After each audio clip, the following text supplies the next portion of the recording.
శ్రోతలకు నా హృదయపూర్వక నమస్కారములు. మన శ్రోతలలో ఈ శీర్షికలు వింటున్నటువంటి అనేక మంది ఆత్మశక్తి గూర్చి, ఆత్మానుభవమును గూర్చి రకరకాల ప్రశ్నలు వేస్తున్నారు. ఇంచుమించుగా మనం అన్ని శీర్షికలలో ఆత్మశక్తి గూర్చే మాట్లాడుకుంటూ వస్తున్నాం.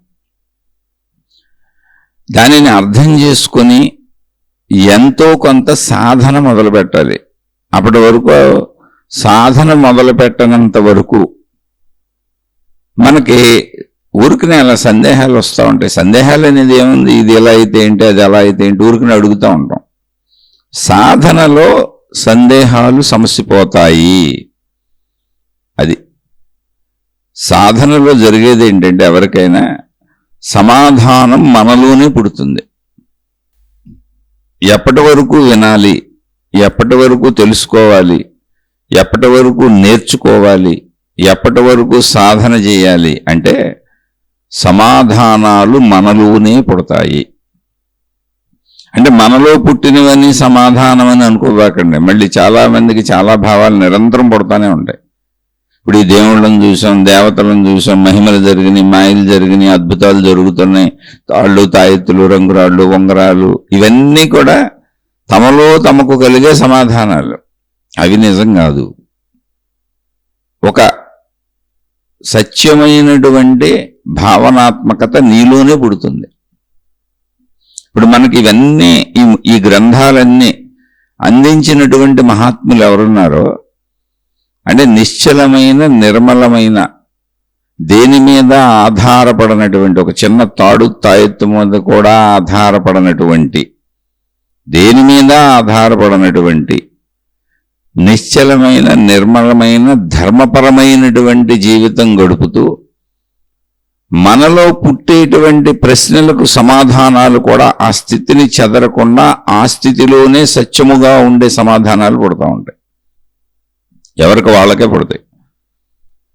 ఈ సమాధానాలు ఎవరికి వాళ్ళకి విడివిడిగా పుడతాయి. అందరికీ ఒకేలాంటి సమాధానం లోపల పుట్టదు. ఎందుకంటే ఒకేలాంటి ప్రశ్నలు కూడా పుట్టవు.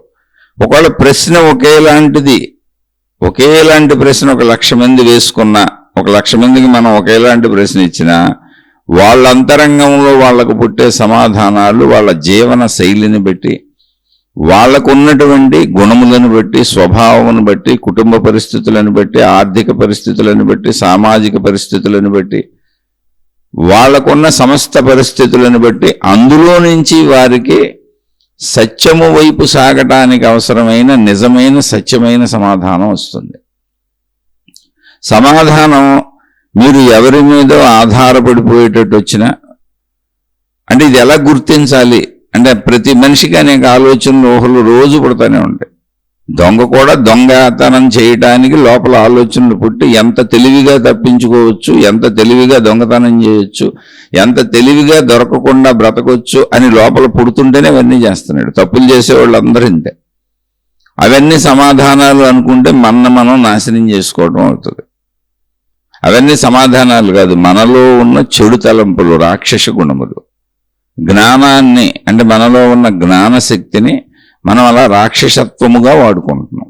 అంటే అవన్నీ సమాధానాలు కాదంటే సమాధానాలే. దొంగకి సమాధానాలే, వ్యభిచారికి సమాధానాలే, తప్పులు చేసేవాళ్ళకి సమాధానాలే, చెడు తలంపులు ఉన్న వాళ్ళకి సమాధానాలే, చెడు వైపు వెళ్ళే వాళ్ళకి సమాధానాలే. యద్భావం తద్భవతి. అవన్నీ సమాధానాలే. కానీ వాటిని నిజమైన సమాధానాలుగా తీసుకోకూడదు. అదే నేను చెప్పే విషయం. ఇక్కడ మీరు అర్థం చేసుకోవాల్సిన విషయం.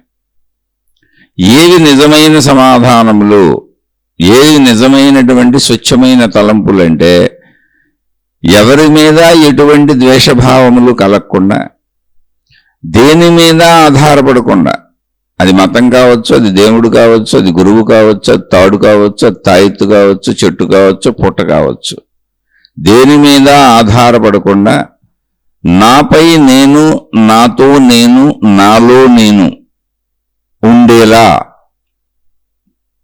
నాలోనే నా ప్రశ్నకు స్వచ్ఛమైన, నిర్మలమైన సమాధానం పడుతూ ఉంటుంది నా సందేహానికి. ఇది ఆత్మజ్ఞాన మార్గంలో నేను చెప్పేది. అందరికీ అన్నీ రావు, అన్ని ప్రశ్నలకి సమాధానాలు వచ్చేస్తాయి అనుకోబాకండి. ఇప్పుడు అది నాకు ₹1,00,00,000 కావాలి అర్జెంటు, ఈ ₹1,00,00,000 ఎలా దొరుకుతాయి అబ్బా, ఎలా ఏంటబ్బా, ఏం చేయాలబ్బా అంటే వచ్చేసే సందేహాలకి, ఆ సందేహానికో ఆ ప్రశ్నకో సమాధానాలు వస్తాయని అనుకోబాకండి. అది వెర్రితనం. వీటి కోసం చాలా మంది దగ్గరికి తిరుగుతూ ఉంటారు, గవలోళ్ళ దగ్గరికి. గవలేసి చెబుతూ ఉంటాడు ఒక ఆయన కూర్చొని. ఒక ఆయన న్యూమరాలజిస్ట్. ఈ న్యూరాలజిస్ట్ అనేది డాక్టర్లు అనుకోండి, న్యూమరాలజిస్టు, అలా రకరకాలుగా ఉన్నారు. నేను ఎవరిని విమర్శించట్లా. ఒకరిపై ఆధారతతో కూడి వచ్చేది, ఒకరు చెబితే విని గ్రహించేది, అది మన సమాధానం కాదు. ఇప్పుడు మీరు ఒకవేళ ప్రశ్న వేసి నేను చెబుతున్నాను అనుకోండి, అది మీ సమాధానం కాదు. నాకు అర్థమైన విషయాన్ని, నేను భావించుకున్న సత్యాన్ని మీతో పంచుకుంటున్నా.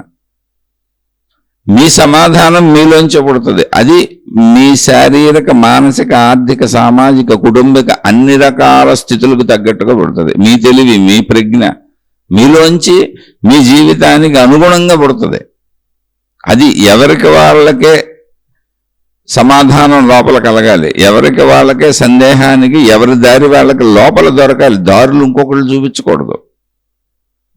ఏం భౌతికమైన రోడ్లు కాదు, రోడ్డు వేసేస్తే ఎవరైనా వెళ్ళిపోవచ్చు ఆ రోడ్డు పైన అనుకోవటానికి. ఎవరి దారి వాళ్ళే కనుక్కోవాలి. మేము దారులు తయారు చేసేసామని మతాలు చెబుతాయి, మేము దారులు తయారు చేసేసామని గురువులు, మహాత్ములు వీళ్ళందరూ చెబుతారు. అవన్నీ దారులు కాదు. నీ దారి నీ దగ్గర నుంచే ఉంది.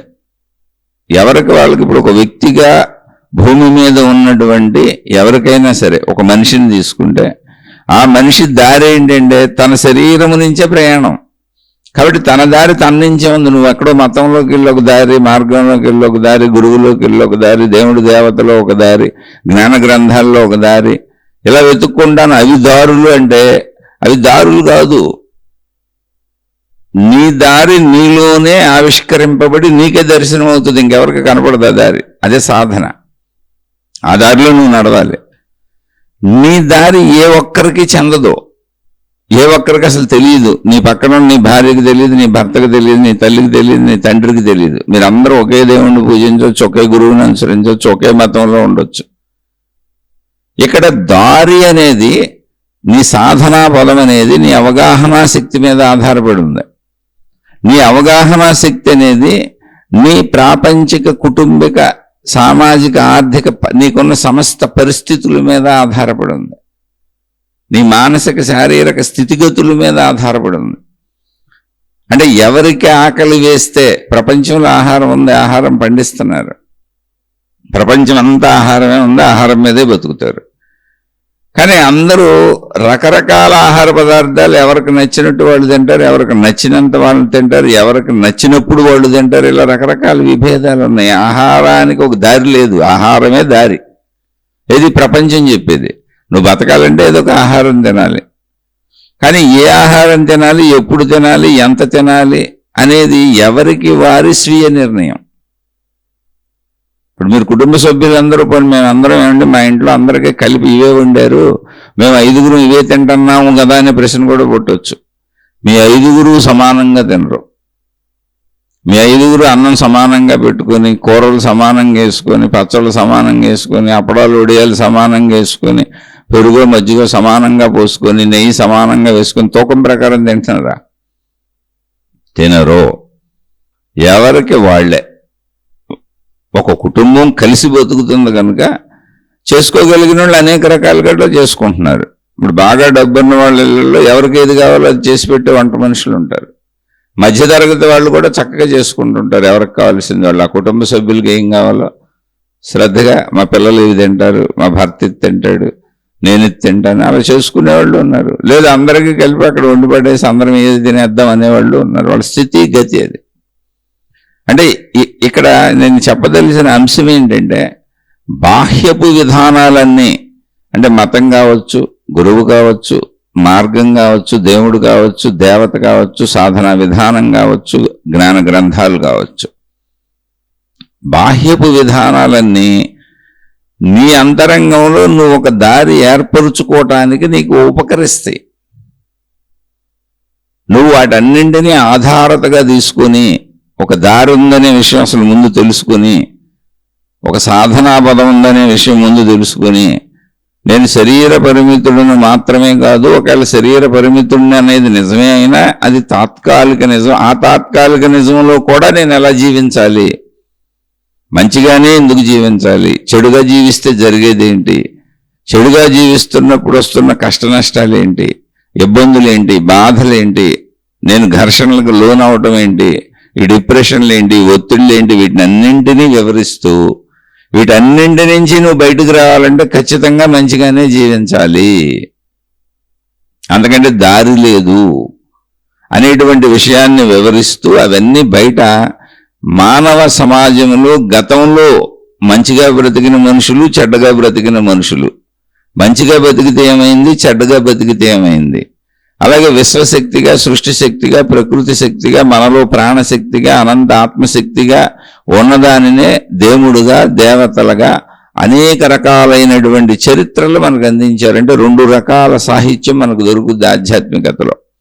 ఒకటి చెడు చేస్తే దాని ఫలితాలు ఏంటి, ఆ చెడ్డవాళ్ళందరూ ఏమయ్యారు, ఎలా ఉన్నారు, చెడ్డవాళ్ళని చెబుతున్నప్పుడే మంచివాళ్ళు కూడా పక్కన ఉంటారు. మంచి వాళ్ళకి ఇలా జరిగింది, చెడ్డవాళ్ళకి ఇలా జరిగింది. ఇదంతా మంచి చెడుల విచక్షణ ఒకటి నేర్పుతూ ఉంటుంది. మంచిగానే బతకమని చెబుతూ ఉంటుంది. తప్పదు, మంచిగానే బతకాలి, చెడు వినాశనం అయిపోతుందని అనేక చరిత్రలు ఉన్నాయి ఆధ్యాత్మికతలో. సాహిత్యం అంతా అలాగే ఉంటుంది. అవి పురాణాలు కావచ్చు, ఇతిహాసాలు కావచ్చు, కథలు కావచ్చు, కల్పనాత్మక రచనలు కావచ్చు, ఏదైనా కావచ్చు, ఊహాత్మకంగా ఎవరైనా మనకి ఉదాహరణలతో ఉపన్యసించడం కావచ్చు, ఏదైనా ఆధ్యాత్మిక సాహిత్యం మొత్తం మనలో మంచి చెడుల విచక్షణను మేలుకొలిపేలా ఉంటుంది. చెడు నశించిపోతుంది, బాధపడుతుంది, దుఃఖపడుతుంది, ఇబ్బంది పడుతుంది, కష్టపడుతుంది. సర్వ అనర్థములకు, సర్వ బాధలకు మూలము చెడు. చూడండి, ఇదిగో ఇలా ఇన్ని దుఃఖాలకు లోనయ్యారు. సర్వ శుభములకు మూలము మంచి. చూడండి, ఎటువంటి పరిస్థితుల్లోనైనా వీళ్ళు ఎలా బ్రతికారు అని మంచి ఎప్పటికీ నిలబడిపోతుంది ప్రపంచంలో. మంచి వలన మాత్రమే హాయిగా ఉండగలవనేటువంటి గ్రంథాలుంటాయి, బోధలుంటాయి, ఉపన్యాసాలుంటాయి. రెండవది, ఇలా మంచిగా బ్రతుకుతూ నువ్వు దేవుడు అనుకుంటావో, దేవత అనుకుంటావో, అది నీ మతము, నీ అభిప్రాయమును బట్టి, లేదా అనంత ఆత్మశక్తి అనుకుంటావో. దేవుడు దేవత అయితే వాళ్ళల్లో నేను లీనమైపోతాం, ఆ దేవుడు దేవతలో నువ్వు కలిసిపోవటం. లేదు అనంత ఆత్మశక్తి అయితే నేను అనంత ఆత్మశక్తిని అన్న ఎరుకను నువ్వు పొందటం. రెండవది, ఈ సాహిత్యం కనపడుతూ ఉంటుంది ప్రపంచం అంతా ఎక్కడైనా. అంటే రెండే ఉన్నాయి ఇక్కడ. ముందు మంచిగా బతకడం ఫస్ట్ స్టెప్. అది ఈ మంచిగా బతకడంతో అయిపోదు. మంచిగా బతకడం అనేది ఆ దైవత్వాన్ని పొందటానికైనా, లేదా ఈ అనంత ఆత్మశక్తిని నేనన్న ఎరుకను పొందటానికైనా, ఆత్మ సాక్షాత్కారానికైనా, దైవ సాక్షాత్కారానికైనా మంచి పునాది. మంచి నుంచే అటువైపు వెళ్ళడానికి దారి ఉంది, దైవత్వం వైపు వెళ్ళడానికి దారి ఉంది, ఆత్మశక్తి వైపు వెళ్ళడానికి దారి ఉంది. ఇంతే ఇక్కడ ఉంది మొత్తం. మీరు ఎన్ని లక్షల కోట్ల గ్రంథాలు చదువుకున్నా, మనం ఎన్ని లక్షల కోట్ల ఉపన్యాసాలు విన్నా, ఎన్ని లక్షల కోట్ల మంది ఇంతకు ముందు వచ్చిన వాళ్ళు, ఇప్పుడు ఉన్నోళ్ళు, రేపు రాబోయే వాళ్ళు చెబుతున్నా, చెప్పేది రెండు విషయాలే. అంతకు తప్ప ఇంకా చెప్పడానికి ఏం లేదు. దీనికోసం అనేక ఉదాహరణలు, ఉపమానాలతో నిత్యం చెప్పుకుంటాం. ఎందుకనంటే మనల్ని మనం సంస్కరించుకోవటానికి, మనల్ని మనం ఉద్ధరించుకోవటానికి, మనలో చెడు పోగొట్టుకోవటానికి, మంచిని పెంచుకోవటానికి. మంచి సంపూర్ణంగా వస్తేనే, అంటే మనిషి మొత్తంగా సంపూర్ణమైన మంచితో నిండిపోతేనే, శరీరపరంగా, మనోపరంగా, సామాజిక పరంగా, ఆర్థిక పరంగా ఏ విధమైన జీవితమైనా మంచితో, శరీరం ఉన్నంత వరకు, శరీరం శిథిలమైపోయి మరణము అనేది సంభవించే వరకు మంచిగానే బ్రతకాలి, మంచి ఆలోచనలే చేయాలి, మంచి మాటలే మాట్లాడాలి, అంత మంచితోనే బ్రతకాలి, మంచి పనులే చేయాలి, మంచినే చూడాలి, మంచినే వినాలి. మంచి అనేదే. అప్పుడు ఎవరైతే పూర్తిగా మంచిలోకి వచ్చేసారో వారికి మాత్రమే వారిలో నుంచి వారికే సమాధానాలు లభిస్తాయి. ఇటు మంచికి లభిస్తాయి, సాధనలోనూ లభిస్తాయి. అంటే ఈ దారి నీలోనే ఉంటుంది అనే దానికి ఇది చెప్పుకొని వస్తున్నా. బయట ఉన్నాయన్ని దారులని మీరు భ్రమపడుతున్నారు, అసలు అవి దారులే కాదు. అవన్నీ మీకు మంచి నేర్పడానికి వచ్చినాయి అంతే. మీరు అవి దారులు అనుకుని వాటిల్లో పోతే ఎటో పోతారు, అసలు దారే లేదు అక్కడ. ఎవరో చెప్పి ఒక సమూహం ఏర్పరుచుకుంది ఒక మతం. దానికి దారే ఉంటుంది. ఆ మత ఆచారాలు పద్ధతులు విధానాలు పెట్టుకుంటారు, ఈ డ్రెస్సులు వేసుకోమంటారు, ఇలా జీవించమంటారు, ఇలా గడ్డం పెంచు, ఇలా మేసం పెంచు, ఇలా బొట్లు పెట్టుకో, రోజు ఇలా చేయమని చెబుతారు. దారి ఆచార సాంప్రదాయాలు దారి కాదే. కానీ అవి మనలో అంతరంగంలో దర్శనం అవ్వటానికి అవి దోహదపడవచ్చు. అక్కడ జ్ఞానం ఏదైనా సహాయపడవచ్చు, ఎందుకంటే మన మంచిలోకి తీసుకెళ్ళడానికి సహాయపడవచ్చు. అలా బయట మతాలు, దేవుళ్ళు, దేవతలు, గురువులు, బయట నుంచి వచ్చే ప్రబోధాలు అంతే తప్ప దారులు కాదు. దారి నీలోనే ఉంది. నువ్వే దారి, నువ్వే సాధన, నువ్వే గమ్యం, నువ్వే సాధకుడు. సాధకుడు నువ్వే, సాధన నువ్వే, సాధ్యము నువ్వే, అంటే గమ్యము నువ్వే. అది నువ్వే నీకు తెలియజేస్తే బయట ఉన్నవన్నీ. సృష్టిలో అద్భుతం అదే.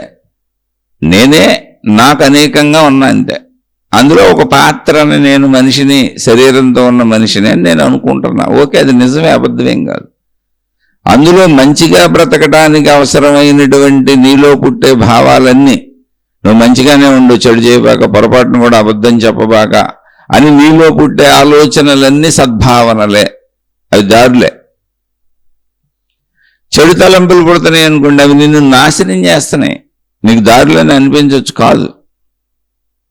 అందుకని ఇలా నువ్వు సాగుతూ మంచిలోకి వచ్చేసినాక మంచి నుంచి నిన్ను నువ్వు తెలుసుకునే ఛాన్స్ ఉంటుంది. రోజు చెప్పేది అదే. కానీ ఇప్పుడు ఆత్మజ్ఞానం వచ్చేస్తే ఎలా ఉంటుంది, ఆత్మసాక్షాత్కారం అయిపోతే ఎలా ఉంటుంది, ఆత్మసాక్షాత్కారం అయిపోయిన జీవి ఎలా జీవిస్తాడు, కుటుంబపరంగా ఎలా ఉంటాడు, భార్యతో ఎలా ఉంటాడు, భర్తతో ఎలా ఉంటాడు, పిల్లలతో ఎలా ఉంటాడు, ధనంతో ఎలా ఉంటాడు, ఇలా ఏదో ఒక ప్రశ్న వేస్తానే ఉన్నారు. ఎందుకు వేస్తున్నారు అంటే మీరు సాధన చేయట్లేదు. మీరు సాధన చేస్తే మీకు తెలిసిపోతే ఎలా ఉంటాడు, ఎందుకంటే మీరు అలాగే ఉంటారు. మీ లోపలికి మీరు వెళ్తే అలాగే ఉంటారు. అలా ఉండకపోతే, అంటే మోక్షం కలక్కపోయినా, ఆత్మసాక్షాత్కారం కలక్కపోయినా, సంపూర్ణమైన మంచిలోకి రాకపోయినా, చెడులో వెళుతున్నా, ఇంకా చెడ్డ గుణాలున్నా, దుర్గుణాలున్నా, సాధనకి ఎప్పుడైతే ఇవన్నీ వింటూ, సాధనకి ఎప్పుడైతే నేను మంచి వైపు సాగాలని నిర్ణయించుకు సాగుతారో, ఒక మంచివాడు ఎలా ఉండాలో ఎలా ఉండకూడదో, ఒక సాధకుడు ఎలా ఉండాలో ఎలా ఉండకూడదో మీ లోపలే మీకు సమాధానం ఉంది. మీరు ప్రశ్న అడుగుతున్నారు పదే పదే, ఇటువంటి ప్రశ్నలే ఎన్ని విన్నా మళ్ళీ ఇవే అడుగుతున్నారు అంటే అర్థం ఏంటంటే అసలు మీరు సాధనే చేయట్లేదు. అప్పుడు అడిగేస్తూ ఉంటాం ఊరికనే. దానికి ఏం లేదు, చాలా విశేషాలు ఉన్నాయి. మీరు ముందు సంపూర్ణమైన మంచిలోకి రావాలి, మీకు భయం పోవాలి. ప్రకృతి మీద, అంటే ఈ ప్రకృతి మొత్తం అన్ని క్రియేట్ చేసి మనకు అందిస్తుంది అనేటువంటి ఒక నమ్మకం, విశ్వాసం కలగాలి. అది నమ్మకం, విశ్వాసం మూఢత్వం కాదు, నిజం. ఆ సత్యత మీలో పాదుకుపోవాలి. ఎందుకనంటే మనం బ్రతకడానికి అవసరమైన గాలి మనం నిద్రపోతున్నా సరే, మనం ప్రయత్నించకుండా గాఢ నిద్రలోకి వెళ్ళిపోయినా సరే, మనం బ్రతికుండాలి అని నిర్ణయించబడి ఉన్నంతకాలం మన ముక్కుల్లోకి వెళ్ళి బయటకు వస్తానే ఉంది. మననం చేసుకోండి, గుర్తు చేసుకోండి.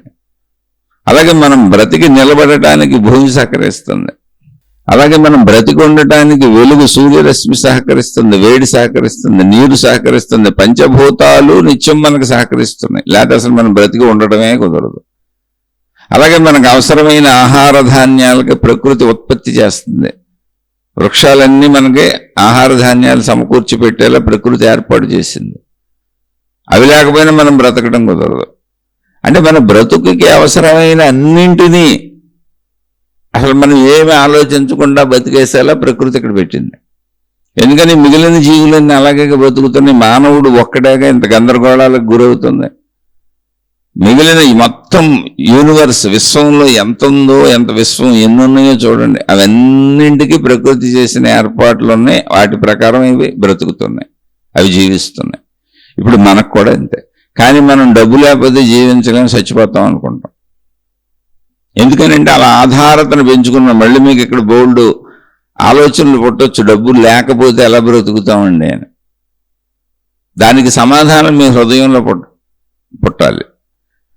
డబ్బు లేకపోతే ఎలా బ్రతుకుతామండి అనే ఆలోచన వచ్చింది అంటే మీకు సంపూర్ణతగా జ్ఞానం, అంటే ప్రకృతి సంబంధంగా జ్ఞానం కావచ్చు, లేదా పరమాత్మ సంబంధ జ్ఞానం కావచ్చు. మీరు దేన్ని నమ్మితే అది. దైవశక్తి అంటే దేవుడు, దేవత అంటే అది, లేదా విశ్వశక్తి అంటే విశ్వశక్తి, దేన్ని నమ్మేది. ఆ జ్ఞానం మీకు సంపూర్ణంగా లేదు, మీకు దేహభావనే అధికంగా ఉంది. అప్పుడు ఇదంతా కరెక్ట్ అనిపిస్తూ ఉంటుంది, ఇదంతా కరెక్టే అనిపిస్తూ ఉంటుంది. ఎందుకంటే నేను శరీరంతో ప్రయత్నించుకోకపోతే నాకు దొరకదు, నేను చూస్తాను, నేను వింటాను, నేను వాసన చూస్తాను, నేనే సుఖాలు అనుభవిస్తాను, భోగాలు అనుభవిస్తాను, నేనే తింటాను, ఇలా నేను ప్రయత్నించకుండా దొరకదు అనేది కరెక్టే. నీ ప్రయత్నం వరకు నువ్వు చేయాల్సిందే. కానీ నీ ప్రయత్నానికి కావలసినటువంటి ప్రయత్న శక్తే నీలో ఉన్న ఆత్మశక్తి, ప్రాణశక్తి. నీ ప్రయత్నానికి బయట లభిస్తున్న అన్నీ అసలు ఉండడానికి కారణమే ఆ ఆత్మశక్తి, ఆ ప్రకృతి శక్తి, విశ్వశక్తి, దైవశక్తి, లేదా దాన్ని దేవుడు దేవత అనుకో. నిన్ను ప్రయత్నించొద్దని చెబుతున్నా మళ్ళీ మూఢులకు అలా అర్థమవుద్ది.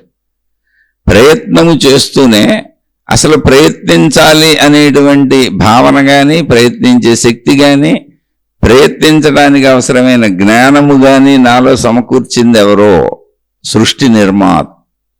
నన్ను ఎవరు సృజించారో ఆ నిర్మాత. ఆ నిర్మాతనే మనం విశ్వశక్తి అనొచ్చు, ఆత్మశక్తి అనొచ్చు, దేవుడు దేవత అనొచ్చు, ఎవరి మతానుసారం.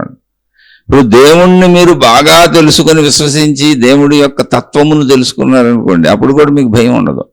ఎందుకని దైవ సృష్టి అయినప్పుడు, దైవము చేత నడపబడుతున్నప్పుడు నా పాత్రను నేను పోషించుకుంటూ ధర్మంగా మంచిగా జీవించటమే తప్ప నేను చేయగలిగింది ఏముంటుంది? ఇంకా నా పాత్రగా, నా తెలివిగా, నా బుద్ధిగా నాకు ఇవ్వబడిన ప్రకారం నేను జీవిస్తున్నా. అది ఎప్పుడు దైవము అన్నప్పుడు మంచిగానే జీవించాలి. అసలు చెడు చేసేవాళ్ళు, చిన్న అసత్యం ఆడేవాళ్ళు కూడా మీరు దైవభక్తులు అయ్యుండొచ్చు, మిమ్మల్ని మీరు అనుకుంటున్నారు, కానీ మీరు దైవభక్తులు కానే కాదు. ఎందుకని? అసత్యం ఆడుతున్నారుగా, చిన్నదే అయినా అసత్యం ఆడుతున్నారు. ఇది దైవ సృష్టి అయితే, దైవము నడిపే సృష్టి అయితే, మీరు దేవుణ్ణి ఆరాధించి అర్చించి దైవ మార్గంలో సాగుతున్న దైవభక్తులే అయితే అసలు అసత్యము ఎలా ఆడతారు? అంటే అంతరంగంలో పైకి దైవ వేషధారణలో ఉన్నాం, పైకి దైవ భక్తుడు భక్తురాలని చెప్పుకుంటున్నాం. మనమే మోసం చేసుకొని అంతరంగంలో నేనేదో ఒక అబద్ధాలు ఆడి మోసం చేసి నాకు ఇష్టం వచ్చినట్టుగా నేను తెచ్చుకుంటే తప్ప నేను బ్రతకలేననే భావనే ఉంది. అంటే శరీర భావనే ఉంది, దైవభావన లేదు. అంటే మీ దైవ భావనని మీ శరీర భావన డామినేట్ చేసింది సాధన అంటే. ఇక్కడ మీరు ఇప్పుడు ఏం చేయాలంటే మీ శరీర భావాన్ని దైవ భావనతో డామినేట్ చేయించాలి, అదే సాధన. అందుకని పదే పదే తెలుసుకోవాలి. అది దైవ భావన అంటే ఏంటి? దేవుడు దేవత అనుకునే మతాల వాళ్ళకి అది దైవశక్తి కాదు. అదే విశ్వశక్తి, ప్రకృతి శక్తి, ఆత్మజ్ఞానము, ఆత్మశక్తి అనుకునే వాళ్ళకి అది. అలా మీ శరీరపరమైన భావాలను దైవభావములతో, ఆత్మశక్తి భావములతో, సద్భావములతో, సద్గుణాలతో డామినేట్ చేయించాలి. ఇప్పుడు దైవాన్ని నమ్ముతున్నాను, సృష్టి మొత్తం దైవమే నడిపేది అన్నప్పుడు మీ దైవం ఎవరైతే వాళ్ళు, మీ దేవత ఎవరైతే వాళ్ళు, రూపం ఉంది కానీ అది మహిమాన్వితమైనటువంటి శక్తి స్వరూపులు. వాళ్ళు రూపంగా మనలాగా లిమిటెడ్నెస్ లేదు వాళ్ళకి, అనంతులు వాళ్ళు. దాన్ని మనం మహిమలు మాయలు అద్భుతాలు అనుకుంటున్నాం. పోనీ కాసేపు అనుకోండి, తీసి పక్కన పెట్టండి. ఆ మహిమలు మాయలు అద్భుతాలు వాళ్ళ అనంతత్వం, శరీర పరిమితి కాదు, అది శక్తితత్వం. ఇప్పుడు మీరు అది నిజం, వాళ్లే ఈ సృష్టికి కారకులు, నేను వాళ్ళ భక్తుడిని భక్తురాలని అన్నప్పుడు ఒక అసలు చిన్న అసత్యం ఆడాలని థాట్ మీకు ఎందుకు వస్తుంది? లోపల రాకూడదు కదా, సత్యమే కదా చెప్పాలి. ఎవరికైనా, భార్యకైనా, భర్తకైనా, ఇంట్లో అయినా, బయట అయినా ఎప్పుడూ సత్యతతోనే కదా ఉండాలి. సత్యతతోనే కదా మీ జీవితాన్ని నడుపుకుంటూ మీకు అవసరమైనవి పొందాలి. కోరికలు కావచ్చు, ఇష్టాలు కావచ్చు, ఆకలి దప్పులు కావచ్చు, ఏదైనా. ఎందుకని? సృష్టి నడకంత దైవం చేతిలో ఉన్నదన్న భావన ఉన్నప్పుడు యథార్థంగా మనిషి అలా బతకాలి. మిగిలిన వదిలేయండి, అసలు ఏ ఆలోచన వద్దు.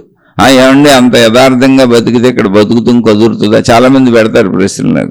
మంచిగా జీవించమంటారు, మంచి వాళ్ళు చేతగాని వాళ్ళు అనుకుంటున్నారు. మీరు చెప్పేవన్నీ కరెక్టే, శరీర భావనలో ఉన్నారు మీరు. అది శరీరపరమైన భావనలో ఇరుక్కుపోయారు. దైవీపరమైన భావన మీ తక్కువగా ఉంది, శరీరపరమైన భావన దాన్ని డామినేట్ చేస్తుంది. అందుకని మీ శారీరక అవసరాలు వచ్చినప్పుడు, మీ పర్సనల్ కుటుంబక విషయాలు వచ్చినప్పుడు మీ పర్సనల్ కుటుంబం కానీ శరీరం కానీ మీ అవసరాలు మీ సంపదలు నేను నాది నా వాళ్ళు అనేది వచ్చినప్పుడు దైవభావాన్ని పక్కన పెట్టి ఏ తప్పులైనా చేసేస్తారు. దైవభావన పక్కకి జరిగిపోద్ది. స్వీయ భావన పెరిగిందంటే అదే శరీర భావన. అందుకని తప్పులు చేసుకుంటూ వెళ్ళిపోతారు.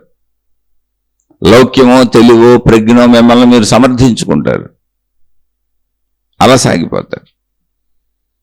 కాదు, సాధన అంటే ఏంటంటే అసలు మిమ్మల్ని మీరు సమర్థించుకోరు. ఎక్కడ అసలు అవసరత లేదు, సమర్థించుకోవాల్సిన అవసరం కూడా పుట్టదు. ఎందుకంటే ద్వంద్వత్వము ఘర్షణ ఉండదు, నాలో నాకు యుద్ధం జరగదు. ఎందుకనంటే ఈ నడుపుతున్నదంతా నా దైవము దేవత, నేను నమ్మిన దైవశక్తి, దాన్ని ఆత్మశక్తి అన్నాం. అదే విశ్వశక్తి అంటున్నాం, అదే ప్రకృతి శక్తి అంటున్నాం. ఎవరి మతానుసారం వాళ్ళకి ఆ పేర్లు వాడుతున్నా.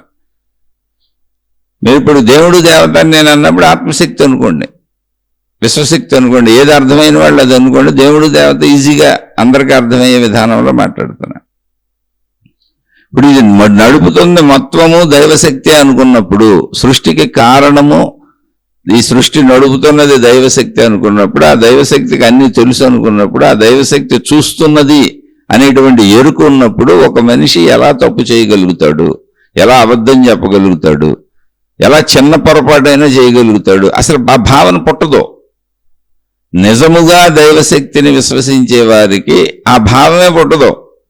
ఎప్పుడూ సత్యంలోనే సాగిపోతారు.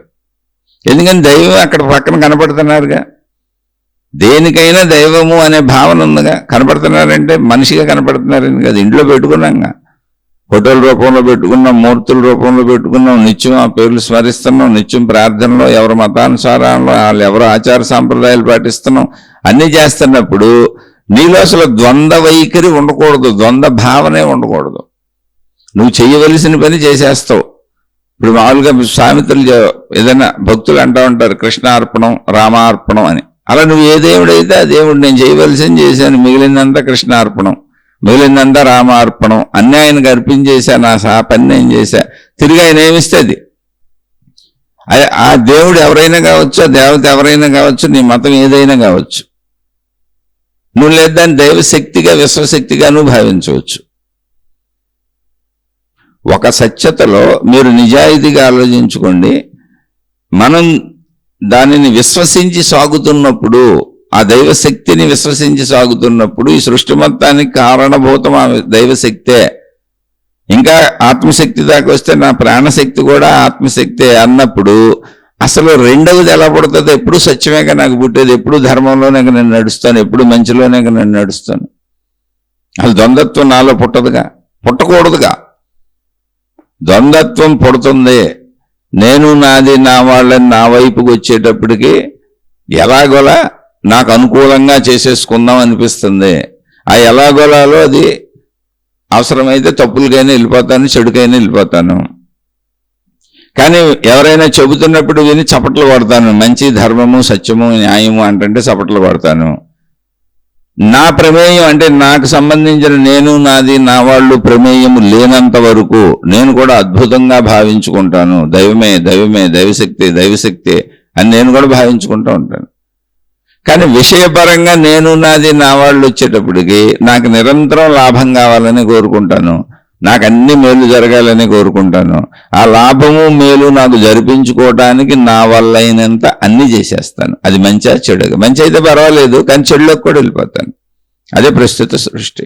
అప్పుడు మీరు అసలు ఎలా దైవభక్తులు, అప్పుడు అసలు ఎలా మీరు దైవానికి చెందినవారు, అసలు ఎలా మీరు దైవ విధానంలో వెళుతున్నవారు?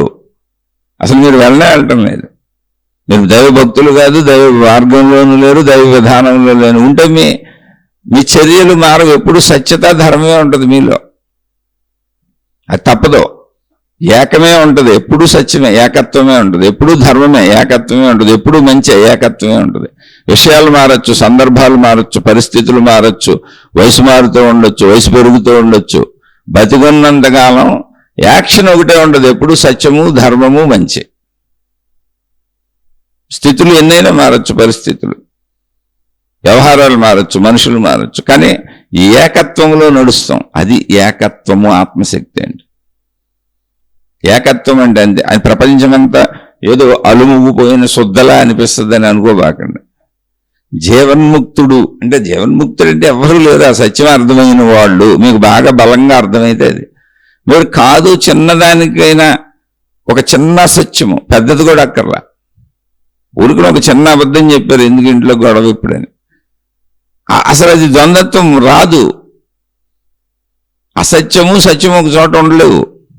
కాసేపు అసత్యము, కాసేపు సత్యము, కాసేపు నిజము, కాసేపు అబద్ధము, కాసేపు లౌక్యము, కాసేపు తెలివి, కాసేపు ప్రజ్ఞ, ఇవన్నీ ఎవరికి వాళ్ళు చెప్పుకునేదంతా శరీర భావన, ప్రాపంచిక భావన. ప్రాపంచిక భావన ఎప్పుడు శరీర భావన వలన కలుగుద్ది. కాబట్టి శరీర భావన అధికమైనప్పుడు దైవభావాన్ని పక్కన పెట్టేస్తున్నాం. ఇక్కడ దైవభావం అంటే విశ్వశక్తి, సృష్టి శక్తి, ప్రకృతి శక్తి, ఆత్మశక్తి అన్నీ. కానీ ఇక్కడ దేవుడు దేవత అనేది సామాన్య వాడుకలు అందరికీ మామూలు వాళ్ళకు కూడా అర్థమవుతుంది కనుక ఆ దైవ భావన అని చెబుతున్నా. దైవభావాన్ని పక్కన పెట్టకపోతే, మీలో ద్వంద్వత్వము పుట్టకపోతే, అంటే సత్యము పుడుతుంది, అసత్యం పుడుతుంది, ధర్మము పుడుతుంది, అధర్మము పుడుతుంది, న్యాయము పుడుతుంది, అన్యాయము పుడుతుంది, రెండు పుడుతున్నాయి. ఆ ద్వంద్వత్వమే మనిషికి చెప్పారు అద్వైతము, ద్వైతము, విశిష్టాద్వైతము మార్గాలు చెప్పింది అది. ఇప్పుడు ద్వైతములో మన లోపల రెండు పుడతానే ఉన్నాయి ఎప్పుడు. అంటే ఇది భక్తి మార్గాలకు సంబంధించి కాదు నేను చెప్పేది. ద్వైతం అంటే రెండు పుడతానే ఎప్పుడు నీలో. మంచి చెడు దానికి ఆపోజిట్. మంచి చెడు, చెడు చేస్తే ఎక్కువ లాభం వస్తుంది అనుకున్నప్పుడు చెడు చేసేస్తున్నావు, మంచి చేస్తే ఎక్కువ లాభం వస్తుంది అనుకున్నప్పుడు మంచి చేస్తున్నావు. ఎందుకు దొంగలు కూడా మంచి చేస్తారు, దొంగలు కూడా మంచి చేస్తారు. ఇప్పుడు దొంగతనం చేశారు, ఎక్కడ దోచుకొచ్చారు, ఏదో దొరికిపోయారు, దొరికిపోయినాక ఇప్పుడు వీళ్ళకి కొంత లంచం ఇస్తే నన్ను వదిలేస్తారు అనుకున్నారు, ఎదుటి వాళ్ళకి డబ్బులు ఇస్తారు, ఇవ్వటం మంచే. కానీ అది ఎందుకు ఇచ్చారు? తను విడిపించుకోవడానికి లంచం ఇచ్చారు, తను తప్పించుకోవడానికి లంచం ఇచ్చారు. అలా ద్వంద్వత్వములో చేసే మంచి కాదు, అసలు ద్వంద్వత్వం ఉండదు, ఏకత్వమే ఉంటుంది. అంటే ఒక ఆత్మ సాక్షాత్కార మార్గంలో సాగుతున్న వాడికి ఎలా ఉంటుంది, అది పొందేసినోడికి కాదు. అసలు పొందేసినోడికి ద్వంద్వత్వం పుట్టదు. ఇప్పుడు చాలా మంది ప్రశ్నలు ఆ ప్రశ్న అడిగినాయనే అడుగుతున్నారు పదే పదే. అని అడగొద్దని నేను అంటలా, మీ గురించి మీకు తెలియటానికి ఇంకా సూక్ష్మతని చెబుతున్నా.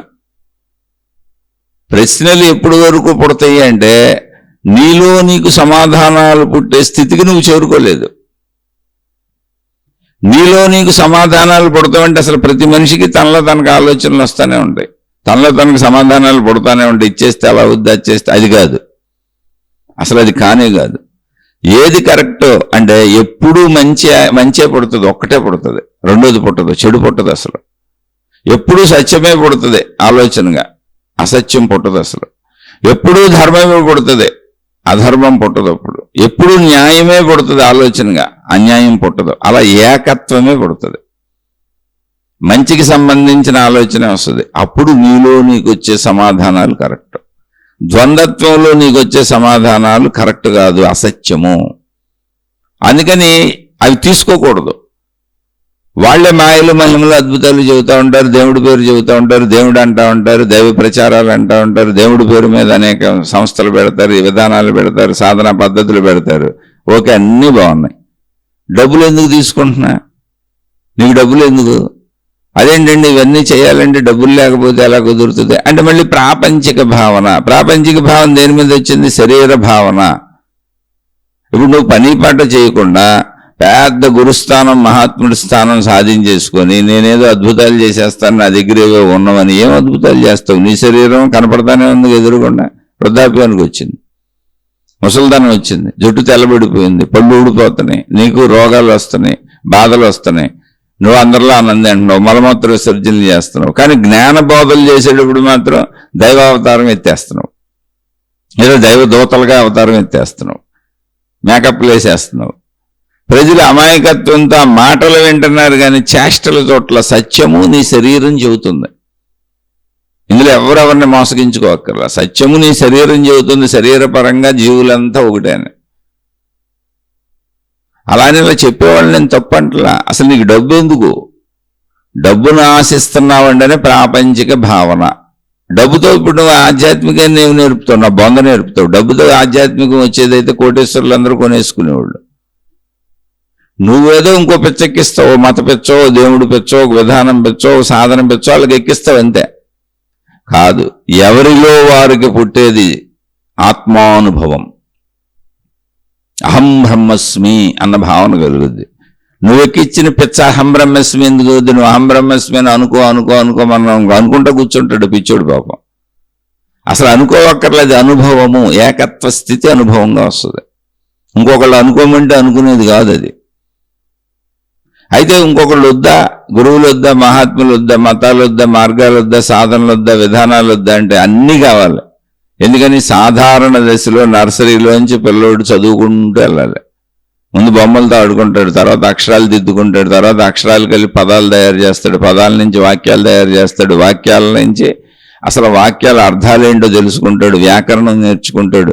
తర్వాత అక్కడి నుంచి పెరుగుతూ తానే ఒక కొత్త భావ సృష్టి చేస్తాడు, తను రచించగలుగుతాడు, చేయగలుగుతాడు. తను అలా స్వయంపూర్వక శక్తిని సాధించుకునే వరకు, అంటే తానే రాయగలడు, తానే మాట్లాడగలడు, తానే చెప్పగలడు, తానే భావ వ్యక్తీకరణ చేయగలడు. ఆ శక్తి వచ్చే వరకు చదువుకుంటాడు. ఇక తర్వాత ఇప్పుడు వృత్తి వ్యాపార ఉద్యోగాలు చేసే వాళ్ళందరూ ఎవరు చూడండి, చదువుకున్న చదువుతో తమలోని శక్తిని మేల్కొల్పుకున్నారంతే. దాన్ని వృత్తి వ్యాపార ఉద్యోగాలకు వినియోగిస్తున్నారు అంతే తప్ప వృత్తి వ్యాపార ఉద్యోగాల్లో నువ్వు చిన్నప్పటి నుంచి చదువుకొచ్చిందంటే ఇక్కడ అప్పచెప్పు జీతం ఇస్తామని చెప్పరు. వృత్తి వ్యాపార ఉద్యోగాలు చేయడానికి అవసరమైన సామర్థ్యమును, తెలివిని, ప్రజ్ఞను ఆ చదువుల్లో పొందొచ్చాడు. ఇప్పుడు తాను స్వయంగా అవి చేయగలిగిన సామర్థ్యాన్ని, నైపుణ్యాన్ని తనలో పెంచుకుంటూ వెళ్తున్నాడు తప్ప ఈ చదువుకున్నది అక్కడ ఉండదు. ఈ చదువు ఆ జ్ఞానాన్ని పెంచింది, ఆ సామర్థ్యాన్ని పెంచింది, దానికి సహకరించింది.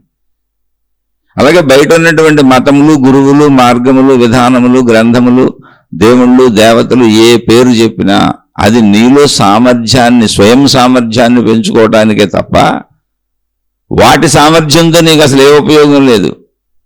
అసలు వాడి దగ్గర సామర్థ్యమే లేదు. ఉంటే నిన్ను డబ్బులు ఎందుకు అడుగుతారు, నిన్ను సేవలు ఎందుకు అడుగుతారు?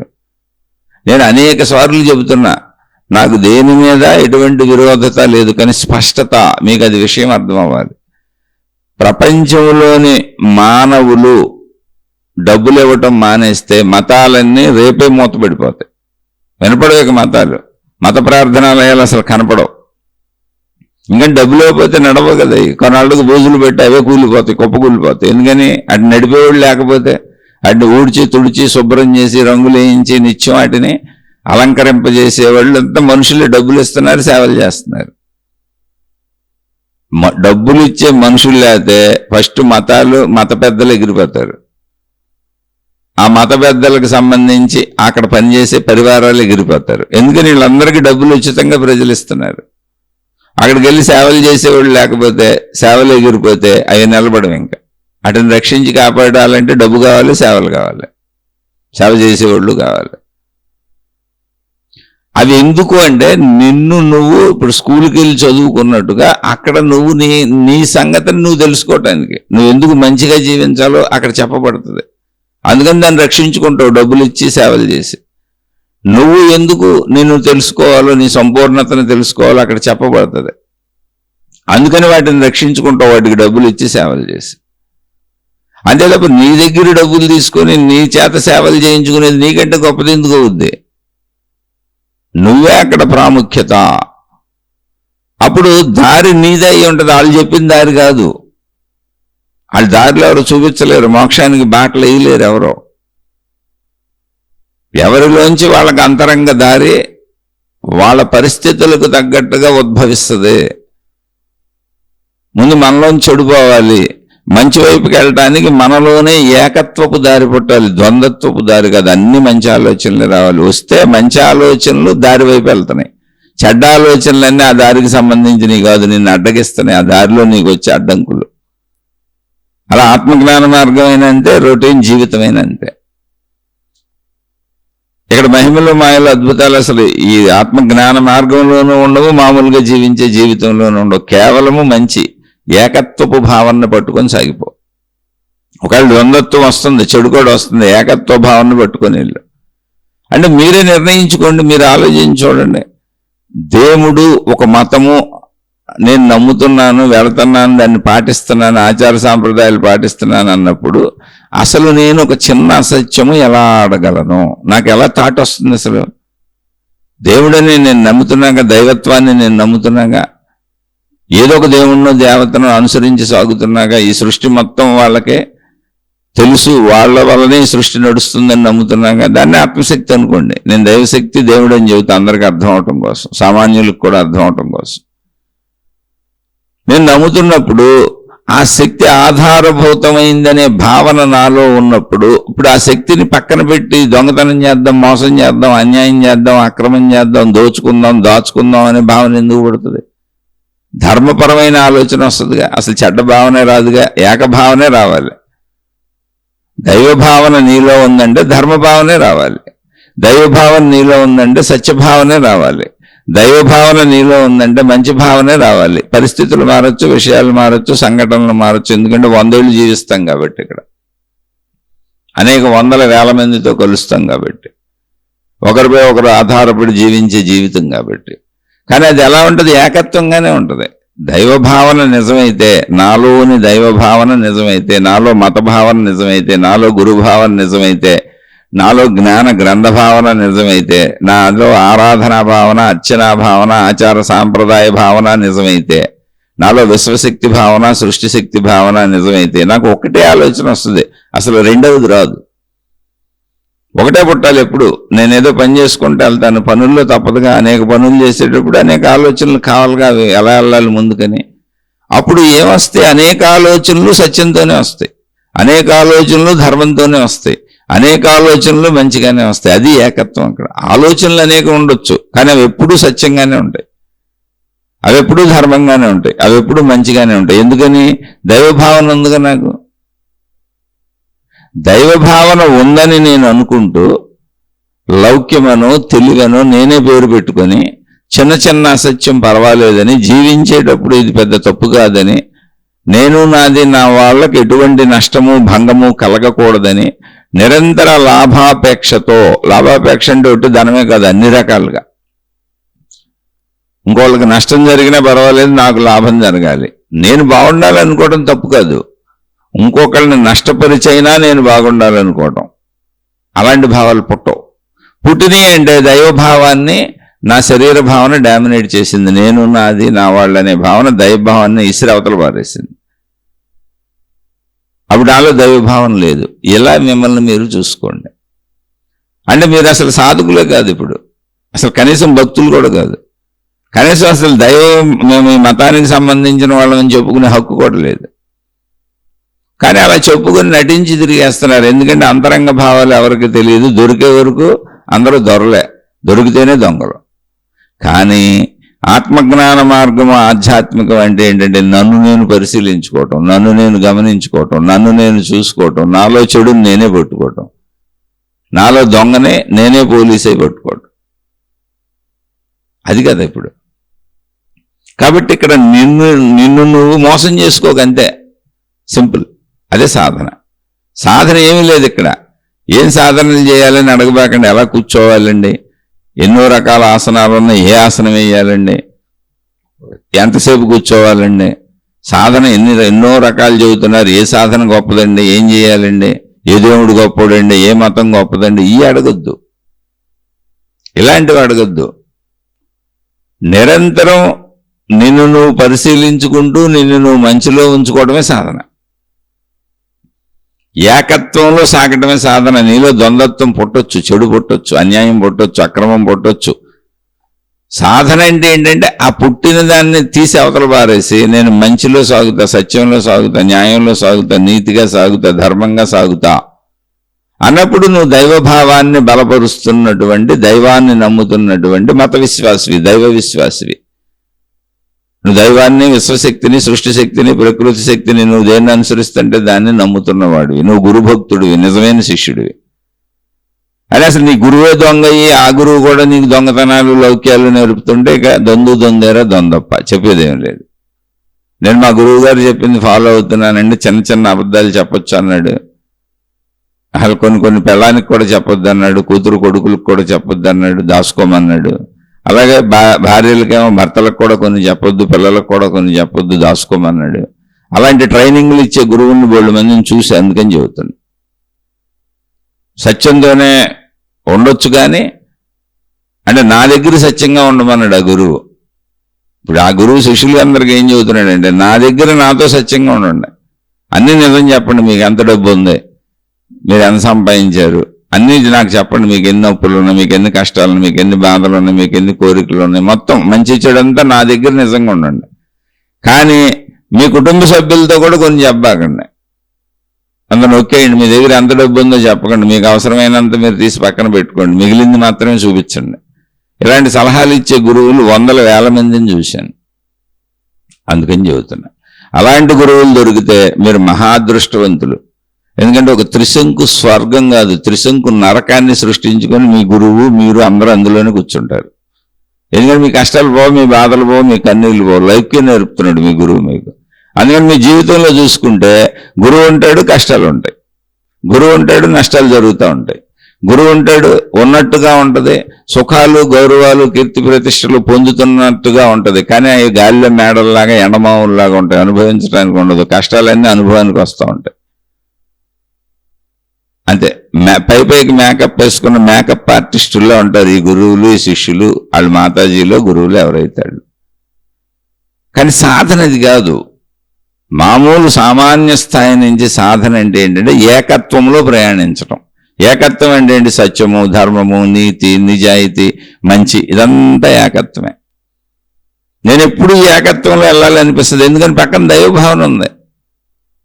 మొత్తం దేవుడే చేసేటప్పుడు, దేవుడికి తెలిసినప్పుడు, సృష్టి అంతా దేవుడిదే అయినప్పుడు, దేవుడి తాలూకా అయినప్పుడు, దైవ అనుమతి లేకుండా ఈ సృష్టిలో ఏది సాగదో, ఆకు కూడా కదలదో, గాలి కూడా వేచదో అనేది నేను నమ్ముతున్నప్పుడు నా ప్రవర్తనని నాకు అనుకూలంగా నేను మోసం, అన్యాయం, అక్రమాలకు ఎలా మార్చుకుంటాను? మొత్తం దైవ శాసనంతో కదా అది నడిచేది. అప్పుడు నా పనులు నేను చేసి దేవుడికి దండం పెడతాను. నేను చేయవలసింది అంత చేశాను, ఏది జరిగితే అది దొరికితే వచ్చిందంతా తృప్తి పెడతాను. ద్వంద్వత్వం రాదు నాలో. మొత్తం క్రియ చేసేటప్పుడు ఏకత్వం ఉంటుంది, మొత్తం మంచిగా ధర్మంగా సత్యంగా చేస్తూ ఉంటాయి, ఎప్పుడు అంతే ఏకత్వం. క్రియ చేసేసినాక నాకు ఏ ఫలితం దొరికితే దాంతో తృప్తిగా ఉంటాయి, ఎప్పుడు అది ఏకత్వం, ఎప్పుడు తృప్తి అనే ఏకత్వం. సాధన అలా సాగాలి. అసలు ఏమీ ఏ ఆత్మ సాక్షాత్కారము పొందకముందు, ఏ దైవ సాక్షాత్కారము పొందకముందు దైవ మార్గములో వెళుతున్నటువంటి సాధకుడే అలా ఉండాలి. ఎందుకని నమ్మిగా వెళ్తున్నావు నువ్వు, అదొకటి ఉందని. అలా ఏకత్వంలోనే వెళ్ళాలి, ద్వంద్వత్వం అసలు పుట్టకూడదు నీకు. అది అద్వైతము అంటే. అద్వైతము అంటే దైవ భావన తప్ప ఇంకో భావన నీకు పుట్టకూడదు. కానీ నువ్వు శరీరంతోనే పనిచేస్తున్నావు, నువ్వు శరీరం అని తెలుస్తుంది. కానీ దైవ భావన ఉన్నప్పుడు ఎప్పుడూ ధర్మంగా, నిజాయితీగా, నీతిగా మాత్రమే వెళ్తావు. అది అక్కడ అద్వైతం అంటే. ద్వైతం అంటే ఏంటి? దైవభావన ఉంది కానీ నాకు మంచి చెడు రెండు అన్నీ పుడుతున్నాయి. అందులో నేను అవసరమైతే అప్పుడప్పుడు చెడులు కూడా చేసేస్తున్నాయి. అలా అందరికీ రెండు పుడతాయి. ప్రతి వ్యక్తికి రెండేంటి, రెండు కంటే బోళ్ళు ఎక్కువ పడతాయి. ద్వైతము అంటే ఒకటి కాదు, 2 కావచ్చు, 20 కావచ్చు, 200 కావచ్చు, 2 లక్షలు కావచ్చు, ఒకటైతే కాదు, ఒకటి కంటే ఎక్కువ.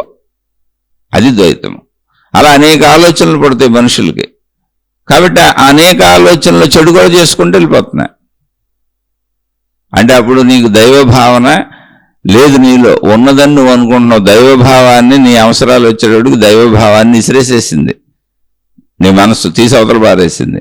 నేను నాది నా వాళ్ళు పెట్టుకుంది అక్కడ. వాళ్ళకే భయాలు, బాధలు, దుఃఖాలు, టెన్షన్లు, ఒత్తిళ్ళు, అభద్రతలు. వీళ్ళకి ఎంత దూరం వెళ్ళిపోతారంటే భరించలేని స్థితిలో తమను తాము చంపేసుకుంటారు, లేదా ఎదుటిని చంపేస్తారు. అంటే మధ్యలో అనేక స్థితులు ఉంటాయి. ఉదాహరణకు చెప్పాను, హయ్యెస్ట్ లాస్ట్ ఇది. అందుకని నీకు అక్కడ దైవభావన ఇప్పుడు ఉంది. నేను భక్తుడిని అనుకున్నా, నిన్ను మోసం చేసుకుంటున్నావు. నాకు గురువు ఉన్నాడు, నాకు గ్రంథం ఉంది, నాకు దేవుడు ఉన్నాడు అనుకున్నా నిన్ను మోసం చేసుకుంటున్నావు. నిరుపయోగమైనటువంటి జీవితం. కానీ భక్తుడిగా వేషంలో ఉంటావు, ఆ మతపు వేషం వేసుకుంటావు, ఆ గురువుకి సంబంధించిన వేషాలు వేసుకుంటావు, ఆ భాషలే మాట్లాడతావు. కానీ లోపల అంతరంగంలో మాత్రం ద్వంద్వత్వం ఉంది. ద్వంద్వత్వం ఉన్నంతసేపు నువ్వు నశించిపోతున్నావు అని అర్థం. అసలు నీకు ఊరికి వేషం వేసావు తప్ప నువ్వు భక్తుడివే కాదు. నేను ఫలానా మతానికి సంబంధించిన అని చెప్పే అర్హత అసలు నీకు లేదు. ఎందుకంటే ప్రతి మతానికి ఒక దేవుడు ఆధారం అయి ఉంటాడు. మనుషులు చేసే తప్పులు దేవుడికి ఎలా ఆపాదిస్తాం, ఆ దైవ పురుషుడికి ఎలా ఆపాదిస్తాం? వాళ్ళు ఇప్పుడు శరీరాలు వదిలిపెట్టి వెళ్ళిపోయి ఉండొచ్చు, అత్యున్నత జీవితం జీవించారు కాబట్టి వాళ్ళ దేవుళ్ళు దేవతలుగా పూజిస్తున్నాం మనం.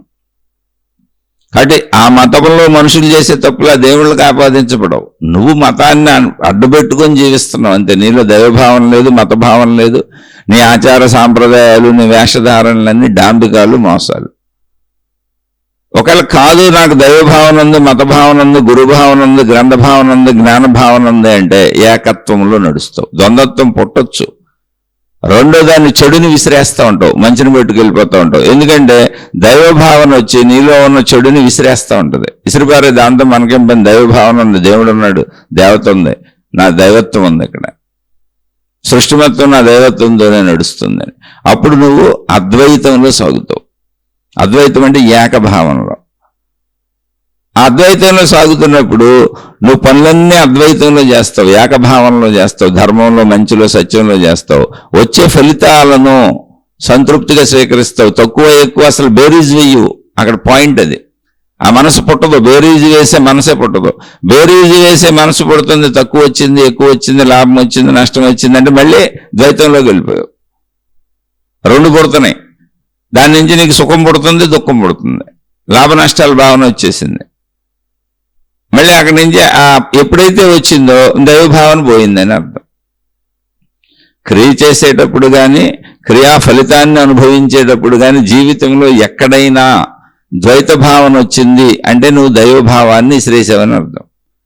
దైవభావం ఉన్న చోట నువ్వు క్రియ చేసేటప్పుడైనా, జీవించేటప్పుడైనా, ఫలితాన్ని పొంది అనుభవించేటప్పుడైనా, కుటుంబ జీవితమైనా, వ్యాపారమైనా, ఏదైనా ఏకభావనే ఉంటుంది.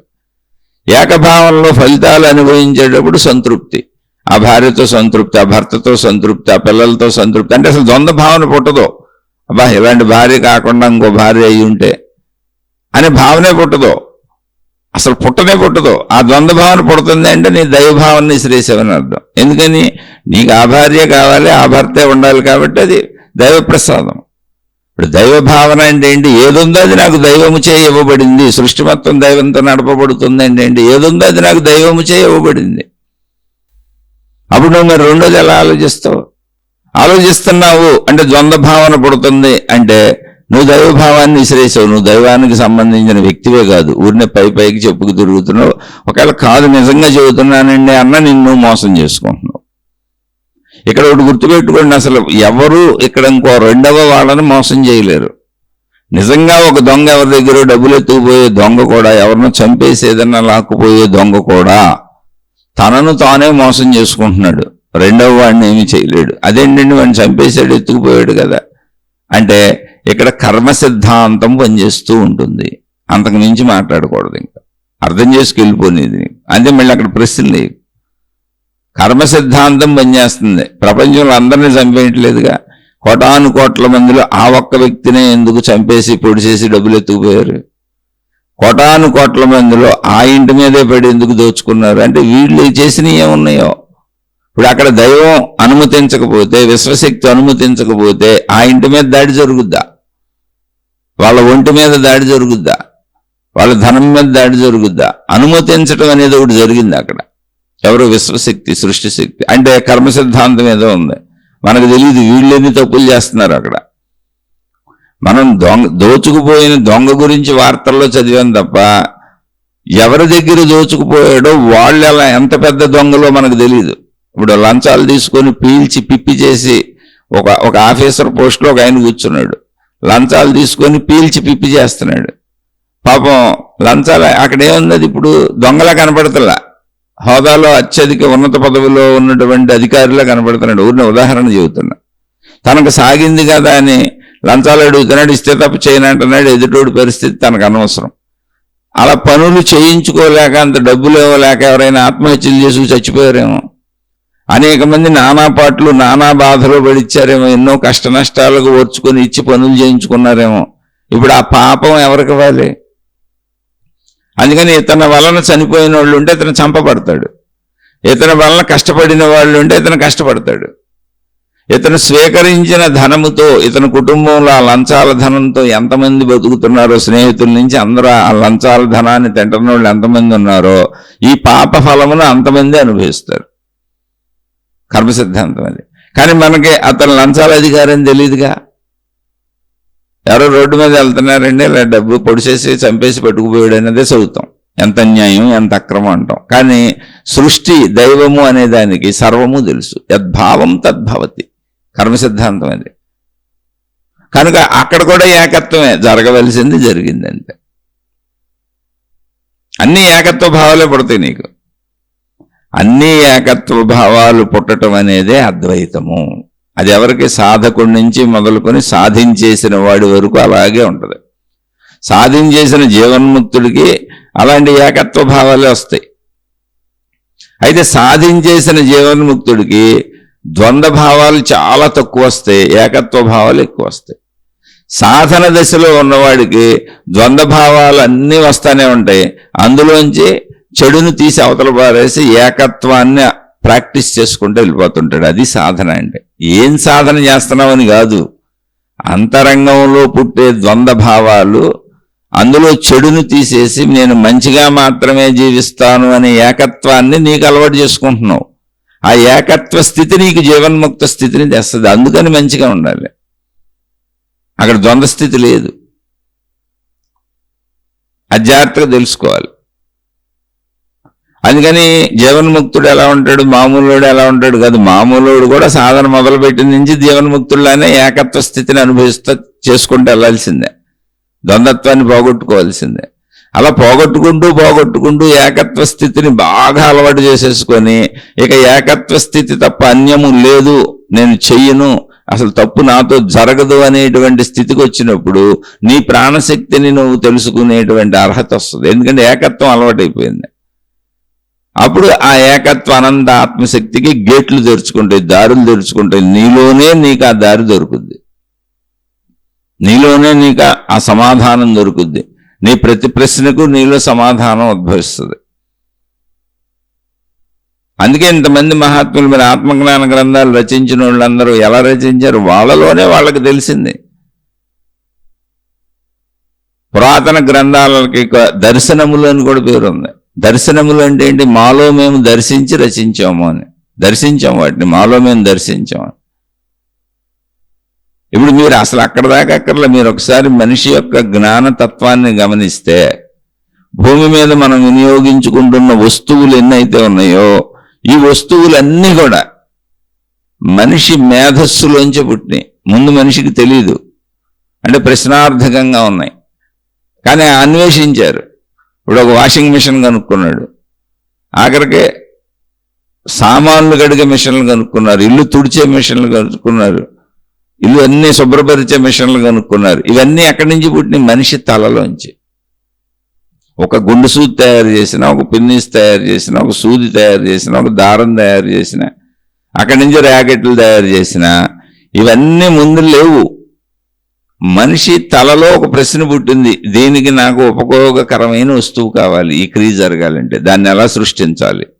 సమాధానం అక్కడే దొరికింది. ఎవరు అన్వేషిస్తున్నాడో, ఎవరికి ప్రశ్న పుడుతుందో ఆ వ్యక్తికి ఆన్సర్ కూడా దొరుకుతుంది. వాళ్ళే ఇవన్నీ కనుక్కున్నారు. అలా మీరు ఎటు ప్రశ్నలు పుడుతున్నాయో అక్కడే సమాధానాలు పడతాయి. అదే జ్ఞానం. సమస్త సమాధానములు మనలోనే ఉన్నాయి. మనం వాటిని అన్వేషించి తెచ్చుకోవటం అంటే అన్నీ మనలోనే ఉన్నాయి. భౌతిక అన్వేషణలన్నీ అవే. టీవీలు కనుక్కున్న, సెల్ ఫోన్లు కనుక్కున్న, ఏం కనుక్కున్న అన్ని మనిషి మేధస్సులోంచి వచ్చినాయి. అలాగే ఆత్మజ్ఞానము, ఆత్మశక్తి, విశ్వశక్తి, సృష్టి శక్తి, దేవుడు, దేవత, మతము అన్ని మనిషి మేధస్సులోంచి వచ్చినాయి. అన్ని మనిషిలో పుట్టిన ప్రశ్నలకు దొరికిన సమాధానాలు. వాటిని మనిషి తనలోంచి ఇతరులకు చెప్పాడంతే. ఇతరులకు చెప్పేటప్పుడు అది ఒక బోధనా పద్ధతి అయింది. ఒక గురువు అయ్యాడు, ఒక దేవుడు అయ్యాడు, ఒక మతం అయింది, ఒక విధానం అయింది, ఒక పద్ధతి అయింది. ఏంటి? ఇతరులకు చెప్పేటప్పుడు ఒక విధానం అయింది. విధానాన్ని గ్రహించాం తప్ప ఆ విధానం మనది కాదు. దాని ద్వారా మళ్ళీ మన లోపల ఒక విధానం, మనకు ఒక మార్గం మనకు తయారవుతుంది. ఎలా జీవించాలో, ఏమేం చేయాలో, అది ఎవరికి వాళ్ళకి స్వీయ మార్గం. అలా అన్నీ మనలోనే పుడతాయి. ప్రశ్నలన్నీ మనలోనే పుడతాయి, సమాధానాలు కూడా మనలోనే పుడతాయి. అలా ప్రశ్నలు పుట్టి సమాధానం కూడా తమలోనే పుట్టి ఆ సమాధానాన్ని దర్శించినటువంటి మహనీయులు మహాత్ములు అందించిన ఆత్మజ్ఞాన గ్రంథాలు, దైవజ్ఞాన గ్రంథాలు, దైవీపరమైనటువంటి సమస్త సాహిత్యాన్ని మనం చదువుకుంటున్నాం. ఇప్పుడు ఈ సమస్త సాహిత్యం ఎక్కడి నుంచి వచ్చింది? మనుషులకు, అనేక మంది మనుషులకు పుట్టిన ప్రశ్నల్లోంచి సమాధానాలు దొరికినాయి. ఆ సమాధానాలు ఇంత సాహిత్యంగా ఉంది, కోటాను కోట్ల గ్రంథాలుగా అనేక విధాల సాహిత్యంగా మనకు అందింది. ఇప్పుడు ఈ సాహిత్యం అంతా ఏం చేయాలి? మళ్ళీ మనలో పుట్టే ప్రశ్నలకు మనలోనే సమాధానం దొరికేలా చేయాలి. కాబట్టి మీ ప్రశ్నకి మీలోనే సమాధానం దొరుకుతుంది. దొరికేంత వరకు సాధన సాగుతూనే ఉండాలి. అప్పటి వరకు బయట నుంచి తెలుసుకుంటూ ఉండాలి. సాధన సాగాలంటే మరి బయట నుంచి మీకు సాధన ఎలా ఏంటని ఒక ప్రోత్సాహం కావాలి, ఒక విషయం తెలియాలి, ఒక జ్ఞానం తెలియాలి. ఎవరితో చెప్పాలి? అది పొందినవాడు చెప్పాలి, తెలిసినవాడు చెప్పాలి. తెలిసిన వాళ్ళు చెబుతున్నారు అవే మతాలు, మార్గాలు, గ్రంథాలు, జ్ఞానాలు, దేవుళ్ళు, దేవతలు ఎన్నున్నా తెలిసిన వాళ్ళు. దాని ఆధారంగా మళ్ళీ నువ్వు తెలిసిన వాడివి, తెలిసిన దానివే అవ్వాలి. అది నీలోనే నీకు తెలియాలి. నీ ప్రశ్నకి సమాధానం నీలోనే పుట్టాలి. అప్పటి వరకు నువ్వు ఎలా సాగాలి? ఏకత్వము అంటే అది. నీ ప్రశ్నకి సమాధానం ఇంకొకళ్ళు చెబుతున్నంతకాలం నువ్వు ద్వంద్వత్వంలో ఉన్నావు, ద్వైతములో ఉన్నావు. నీ ప్రశ్నకి సమాధానం ఇంకొకళ్ళని అడుగుతున్నంతకాలం, ఇంకొకళ్ళు నీకు చెబుతున్నంతకాలం, ఇంకొకళ్ళ దగ్గర నువ్వు వింటున్నంతకాలం నువ్వు ద్వైతంలో ఉన్నావు. ద్వైతం అవసరమే. ఎందుకని అద్వైతంలోకి వెళ్ళే వరకు ద్వైతం అవసరమే. నిన్ను అద్వైతంలోకి తీసుకెళ్లే ద్వైతమే. అలా ప్రశ్నల సమాధానాలు అడిగి తెలుసుకుని ఎలా సాధన చేయాలి, ఎలా జీవించాలి, ఇవన్నీ గ్రహించి ఎవరి దగ్గర గ్రహిస్తావు? అలా జీవించినటువంటి మహాత్ములు, అద్వైతంలో జీవించిన మహాత్ములు చెప్పారు. వాళ్ళు ద్వైతంలోంచి అద్వైతంలోకి వెళ్ళిపోయారు. వాళ్ళ ప్రశ్నలకి వాళ్ళకే ఆన్సర్ దొరికింది. ఇప్పుడు ప్రశ్నకే ఆన్సర్ దొరుకుతున్నప్పుడు దాన్ని ద్వైతం అంటారా, అద్వైతం అంటారా? అద్వైతమే అంటారు. అక్కడ రెండవది లేదు. ఏది ప్రశ్నగా ఉందో దానికే సమాధానం దొరికింది. అది అద్వైతము అంటే. అలా నీలో నీకే దొరికే వరకు ద్వైతాన్ని వాడుకో, అంతే. ద్వైత సృష్టి ఉంది, ఇక్కడ కనపడుతుంది శరీరం. కానీ అద్వైతంలోకి వెళ్ళాలి నువ్వు. అదే అనంత ఆత్మజ్ఞానం అన్నారు. అది అద్భుతం కాదు, మహిమ కాదు, మాయ కాదు. అన్నిటికీ ఆన్సర్ నీలోనే దొరుకుద్ది, నీకే దొరుకుద్ది. ఆఖరికి ఆన్సర్ కూడా అక్కర్లేని సమాధానం నువ్వే అయిపోతావు. ఇక నీకు ప్రశ్నే పుట్టని స్థితి ఒకటి వస్తుంది. అదే మోక్షము, అదే ఆత్మసాక్షాత్కారం. ఇంకా ప్రశ్నలు పుట్టవు అక్కడ. ఎన్ని ప్రశ్నలు అడుగుతావు? అడిగి అడిగి అడిగి అడిగి నీలో నువ్వు రమించుకుపోయిపోయావు అనుకో, ఇంకా ప్రశ్న ఎక్కడ పుడుతుంది? కానీ ప్రశ్న పుడుతుంది అంటే ఏంటంటే అర్థం మీరు సాధన చేయట్లేదు అని అర్థం. అలాంటి ప్రశ్నలు అడగొద్దని నేను చెప్పట్లేదు. మీరు అడిగినంతకాలం నేను చెబుతానే ఉంటా. కానీ ఇది కూడా మార్గం, ఇది కూడా తెలుసుకోవాలి. ప్రశ్నే పుట్టని స్థితికి చేరుకోవాలి. ప్రశ్నే పుట్టని స్థితి అంటే ఏంటి? ప్రశ్న పుట్టొచ్చు, కానీ సమాధానం కూడా నీలోనే పుట్టాలి. రెండో వాడితో పని ఉండదు. అది అద్వైతము. మీరు ఆ స్థితికి చేరుకోవాలి. వాళ్ళే జీవన్ముక్తులు. అలా అసలు ప్రశ్న పుట్టకపోవచ్చు, పుట్టిన ప్రశ్నకి సమాధానం వాళ్ళకే తెలిసి ఉండొచ్చు. అటువంటి వాళ్ళు అందించిన జ్ఞానమే ఇది. అందుకని జీవన్ముక్తులు ఎలా ఉంటారు అంటే, జీవన్ముక్తులు ద్వంద్వత్వాన్ని అంటే తక్కువ కలిగి ఉంటారు. శరీరపరంగా ద్వంద్వత్వం పుడుతుంది వాళ్ళలో. ఇప్పుడు ఏదో ఆహారం తినాలి, ద్వంద్వత్వం పుడుతుంది. నేను వేరు, ఆహారం వేరు అనుకోకపోతే ఆహారం తినలేంగా. అలాగే నేను వేరు, ఆ మనిషి వేరు అని అనుకోపోతే, ఆ భావన, శరీర భావన పుట్టకపోతే జ్ఞానబోధలు చేయరుగా. నేను వేరు, మనుషులు వేరుగా ఉన్నారు, సృష్టి వేరుగా ఉందని అనుకోకపోతే గ్రంథాలు రచించరుగా. అంతవరకే ద్వంద్వత్వాన్ని ఉపయోగిస్తారు. తర్వాత ఏకత్వ భావనలో ఉండిపోతారు. రెండూ తెలుసు వాళ్ళకి. అంతకు మించి జీవన్ముక్తుడికి చెడ్డ తలంపు ఉండదు. ఒక ఆయన అడిగారు, జీవన్ముక్త స్థితి వచ్చినాక కూడా అది పోగొట్టుకునే అవకాశం ఉంది, అది పడిపోద్దా మళ్ళీ ఆ స్థితిలో ఉంటారా అని. అసలు ఎందుకు ఇది నాకే అవ్వలేదు, మనకి ఇవన్నీ ఎందుకు, దాన్ని పొందితే అదే తెలిసిపోద్దిగా. నిరంతరం ప్రశ్నలే అడుగుతూ కూర్చుంటే ఇంక మన జీవితం ముందుకు ఎప్పుడు వెళ్తుంది? అంటే నేను ప్రశ్న అడగొద్దని చెప్పట్లా, మళ్ళీ చెబుతున్నా. ఇలా అయితే ప్రశ్నలు అడగటం మానేస్తారు. కాదు, మీరు సాధన చేయట్లేదు అని చెబుతున్నా. మాటలతో కాదు, చేతలతో ఉంటుంది అని చెబుతున్నా. చేతల్లో మీరు అధర్మానికి వెళ్ళినప్పుడు, చేతల్లో మీరు తృప్తిగా జీవిస్తున్నప్పుడు, చేతల్లో నిరంతర లాభాపేక్ష కోరుకునేవాడికి అసంతృప్తి ఉంటుంది. అవి గుర్తుపెట్టుకోండి. ఇప్పుడు మీ భార్య పట్ల మీకు అసంతృప్తి ఉంది, మీ కొడుకు పట్ల మీకు అసంతృప్తి ఉంది, మీ కూతురు పట్ల మీకు అసంతృప్తి ఉంది. జస్ట్ మీ బంధాలే. మీ పనివాడి పట్ల మీకు అసంతృప్తి ఉంది, మీకు మోక్షం రాలేదు. మీరు ద్వంద్వత్వంలో ఉన్నారు, అద్వైతంలో లేరు. జీవన్ముక్తుడికి అసంతృప్తి ఉండదు, భార్య సహకరించలేదు, ఏకభావనే ఉంటుంది అంటే పర్వాలేదు. సహకరించింది, జీవన్ముక్తుడికి భార్య సహకరించి కాపురం చేసింది, జీవన్ముక్తురాలికి భర్త సహకరించి కాపురం చేశాడు, ఓకే, ఆనందిస్తాడు. సహకరించలేదు, దుఃఖానికి గురవడం. అలా పనివాడు సహకరించలేదు, దుఃఖానికి గురవడు. జీవన్ముక్తుడు ఏకస్థితిలోనే ఉంటాడు, అయితే ఆనందంలో ఉంటాడు, లేకపోతే నిశ్చలంలో ఉంటాడు. రెండవ వైపు వెళ్దాం. ఎందుకని? దాన్ని సాధన దశలోంచి ప్రాక్టీస్ చేసుకుంటూ వచ్చాం. ఏకత్వం మంచిని మాత్రమే. ఇప్పుడు నా కూతురు, నా కొడుకు, నాకు సంబంధించిన విషయాల్లో అసంతృప్తి ఉందనుకోండి, నాకు అయ్యో నా కొడుకు సరిగ్గా చదవలేదు, నేను అనుకున్నట్టు చదవలేదు, నా కూతురు సరిగ్గా చదవలేదు, నేను అనుకున్నట్టు చదవలేదు, ఏదో ఒకటి నాకు సంబంధించిన విషయాలు, వస్తువులు, డబ్బు, దేంట్లో నాకు అసంతృప్తి కలుగుతున్న రోజువారీ జీవితంలో నేను ద్వంద్వత్వంలో ఉన్నట్టు, ద్వైతంలో ఉన్నట్టు. అసంతృప్తి ఉందంటే నేను సాధనలో లేను, దైవభావంలోనే లేను. ఆలోచించండి, దేవుడిచ్చింది ఆ కొడుకు, దేవుడిచ్చింది ఆ కూతురు, దేవుడిచ్చింది ఆ భార్య, దేవుడిచ్చింది ఈ భర్త, దేవుడిచ్చినటువంటి నా స్థితి గతి, దేవుడిచ్చిన మేధస్సు, దేవుడిచ్చిన దాంతో పనిచేసుకుంటున్నా అన్నప్పుడు తృప్తి కదా ఉండాలి. నేను దేవుణ్ణి అంగీకరించినప్పుడు నా పరిస్థితికి ఎప్పుడూ నాకు తృప్తి కదా ఉండాలి. మరి నాకు అసంతృప్తి వస్తుందంటే అర్థం ఏంటి? దేవుడు తప్పు అనుకుంటున్నాను నేను, సరైన భార్యలు ఇవ్వలేదు. దేవుణ్ణి అనకపోవచ్చు, కానీ అసంతృప్తి కలుగుతున్న దానికి పరోక్షార్థం ఏంటి? సరైన భార్యను ఇవ్వలేదు, సరైన భర్తను ఇవ్వలేదు, సరైన తల్లిదండ్రులను ఇవ్వలేదు, సరైన పిల్లల్ని ఇవ్వలేదు, సరైన బంధువర్గాన్ని ఇవ్వలేదు, సరైన పనివాళ్ళని ఇవ్వలేదు, సరైన యజమానిని ఇవ్వలేదు, సరైన సంపదలు ఇవ్వలేదు.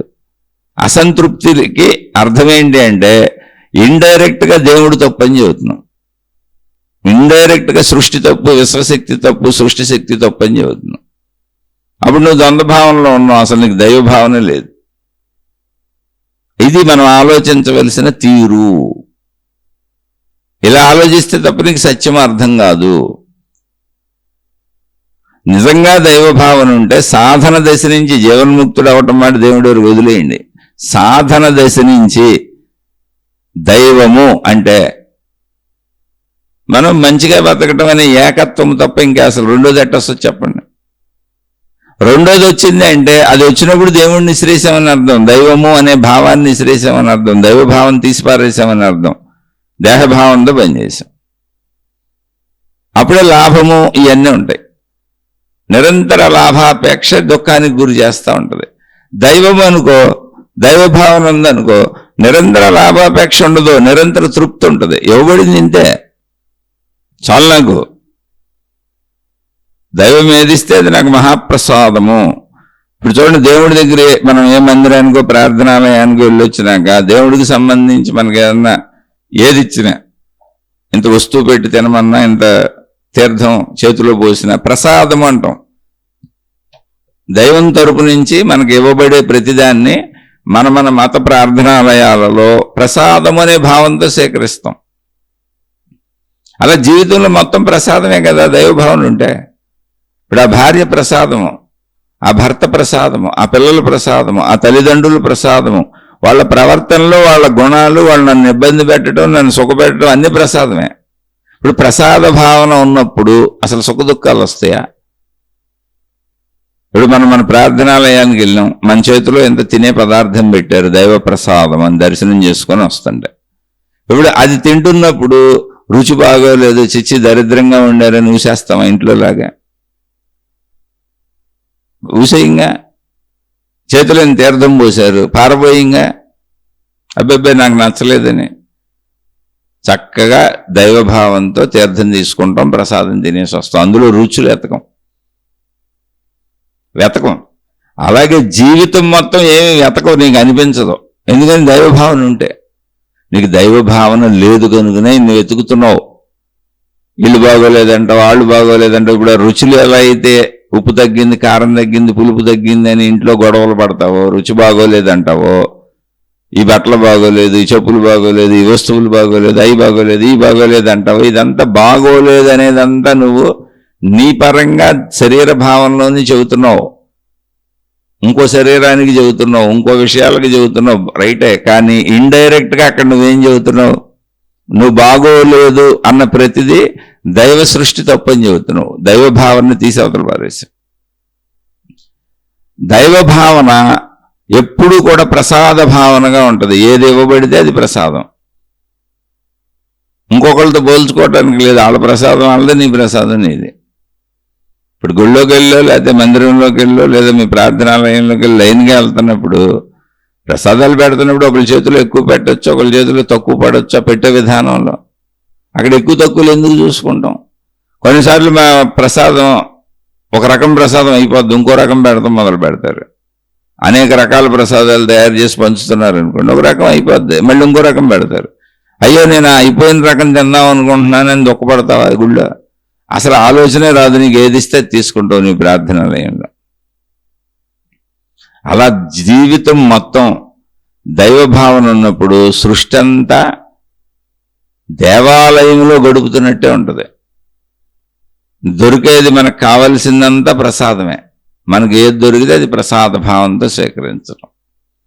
అంతటి స్థితి వచ్చే వరకు మనసుకు ప్రాక్టీస్ చేయాలి. అందుకే రోజు చెప్పుకుంటున్నాం, ప్రాక్టీస్ నువ్వు చేయాలి. నేను ప్రాక్టీస్ చేస్తే మీకెందుకు వస్తుంది? ఇంకోళ్ళు ప్రాక్టీస్ చేస్తే నాకెందుకు వస్తుంది? గురువు ప్రాక్టీస్ చేస్తే శిష్యుడికి ఎందుకు వస్తుంది? భర్త ప్రాక్టీస్ చేస్తే భార్యకి ఎందుకు వస్తుంది? ఎవరు చేసినా ఎవరికి రాదు.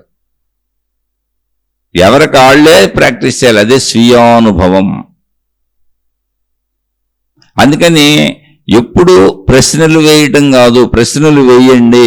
మీలో మార్పు ఉందా లేదా?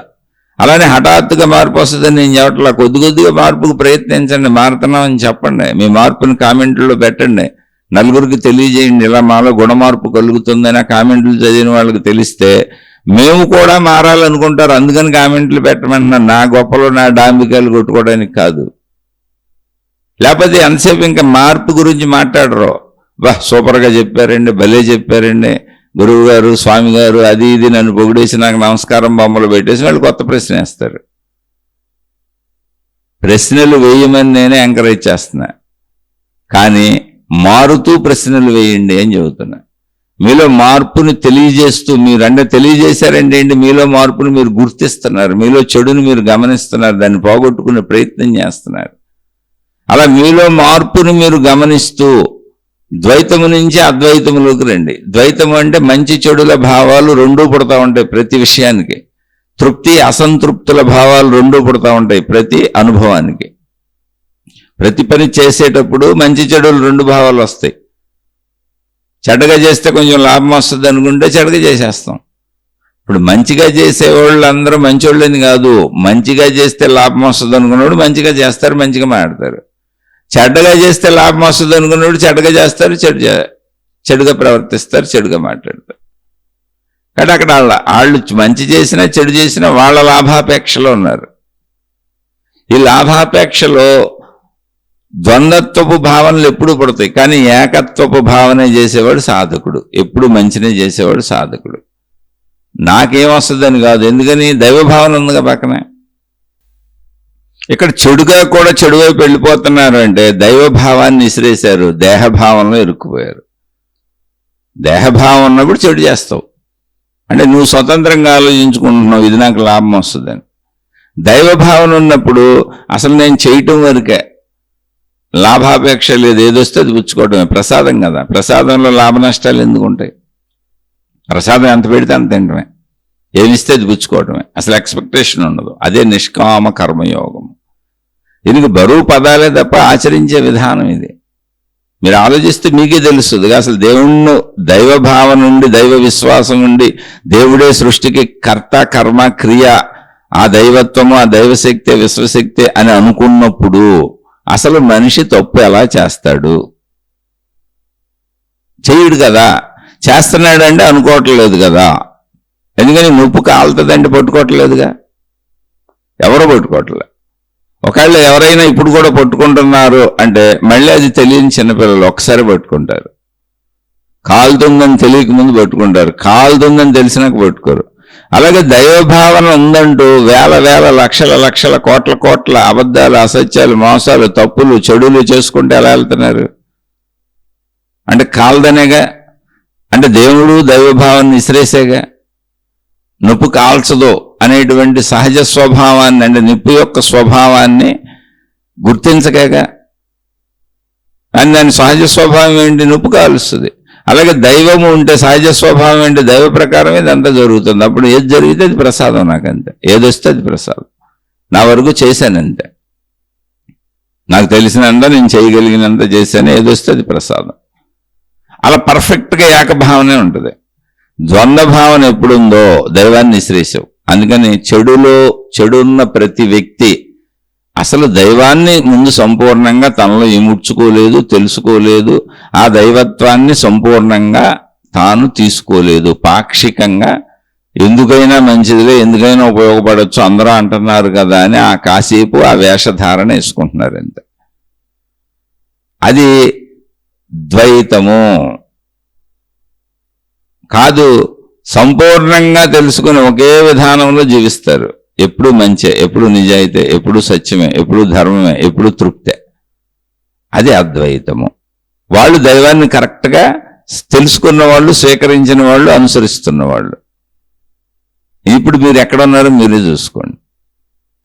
నేను చెబుతున్న మొట్టమొదటి సాధనా స్థితి నుంచి మీకు చెడు పుట్టొచ్చు. ఇప్పుడు జీవన్ముక్తుడి దగ్గరికి వెళ్ళేటప్పుడు ఏమవుద్దంటే సామాన్య సాధక దశలో ఇలా మొదలుపెట్టి అన్నీ వింటూ మంచిగా బతకాలని అనుకుంటూ అనేక ఆలోచనలు, చెడ్డ ఆలోచనలు వస్తున్నా, చెడు పనులు చేస్తే లాభం వస్తుందని నాకు అనిపిస్తున్నా. అదొక భ్రమ, అదొక మాయ. ఎందుకని? దైవత్వాన్ని దాటి లాభం ఎట్టొస్తుంది? దైవత్వాన్ని దాటి నాకు లాభం ఎట్టొస్తుంది అసలు? అప్పుడు దైవత్వం లేనట్టేగా అక్కడ. నాకెళ్ళి నేను చేసేసుకుంటే, నేను మోసం చేసేస్తే, నేను అన్యాయం చేసేస్తే, నేను అబద్ధం ఆడేస్తే లాభం వచ్చేస్తే దైవత్వం లేనట్టేగా. ఎట్టొస్తుంది? రాదుగా. అంటే దైవభావాన్ని విసిరేసి దేహభావంలో ఇమిడిపోతే తప్ప నేను తప్పులు చేయలేను. అప్పుడు ఇక దైవభావం లేనట్టే నా దగ్గర. దైవభావన ఉందనుకో నేను తప్పులు చేయలేను. ఎందుకని? ఎంత మనసు చెబుతున్నా, ఎంత శరీర భావన చెబుతున్నా, దైవభావన చెబుతున్నా. అసలు దైవం కదా సృష్టి మొత్తానికి కారణం. అలాంటప్పుడు నేను అనుకున్నట్టు నాకెందుకు వస్తుంది అబద్ధాలు ఆడితే? దైవం నుంచి కదా రావాల్సింది ఫలితాలన్నీ. కాబట్టి నేను అసలు అబద్ధంతో నాకు పని లేదు, అసత్యంతో నాకు పని లేదు, సత్యంతో వెళ్ళిపోతాననే ఆలోచన వస్తుంది. పదే పదే రిపీట్ చేసి చెబుతున్నాను అనుకోబాకండి. ఇదే వాస్తవం, ఇదే సత్యం. అందుకని సామాన్య సాధక దశ నుంచి ఇలా సాగుతూ వెళ్ళినాక జీవన్ముక్తుడికి అసలు ద్వంద్వత్వపు ఆలోచనలే పుట్టవు.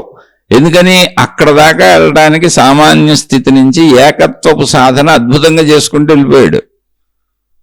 తనలో అనేక చెడు ఆలోచనలు పడుతుంటే చెడుని తొలగించుకుంటూ ఏకత్వంలో, అద్వైతంలో వెళ్ళిపోయాడు. నేను మొత్తం మంచితోనే వెళ్తాను, మంచినే చేస్తాను. ఎందుకంటే ఫలితాలు ఇచ్చేది ఈశ్వరుడు, అన్నీ చూస్తున్నాడు ఈశ్వరుడు. కర్మ ఊరిని చేయటానికి నాకు స్వేచ్ఛ ఉంది తప్ప కర్మ ఫలాలన్నీ దైవత్వం నుంచే వస్తాయి. ఇంక నేను ఎందుకు అప్పుడు చెడు నాకు చేయటం, చెడు చేయటం అని ఆ చెడు తలంపులను ఆపుకుంటా వెళ్ళిపోయేటప్పటికి కొన్ని సంవత్సరాల పర్యంతము సాగే ప్రయాణం ఇది. అప్పుడు జీవన్ముక్త స్థితి ఎప్పుడు వస్తుంది అంటే చెడు తలంపులు అసలు ఆగిపోతాయి. ఏకతలంపే అద్వైతమే మిగిలిపోద్ది. ప్రాక్టీస్ చేసి చేసి చేసి మంచి తలంపులే మిగిలిపోతాయి.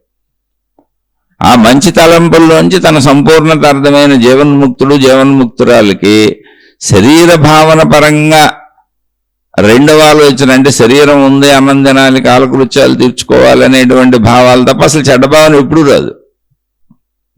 అంతకు మించి చెడ్డ భావాలు రావు అసలు వాళ్ళకి.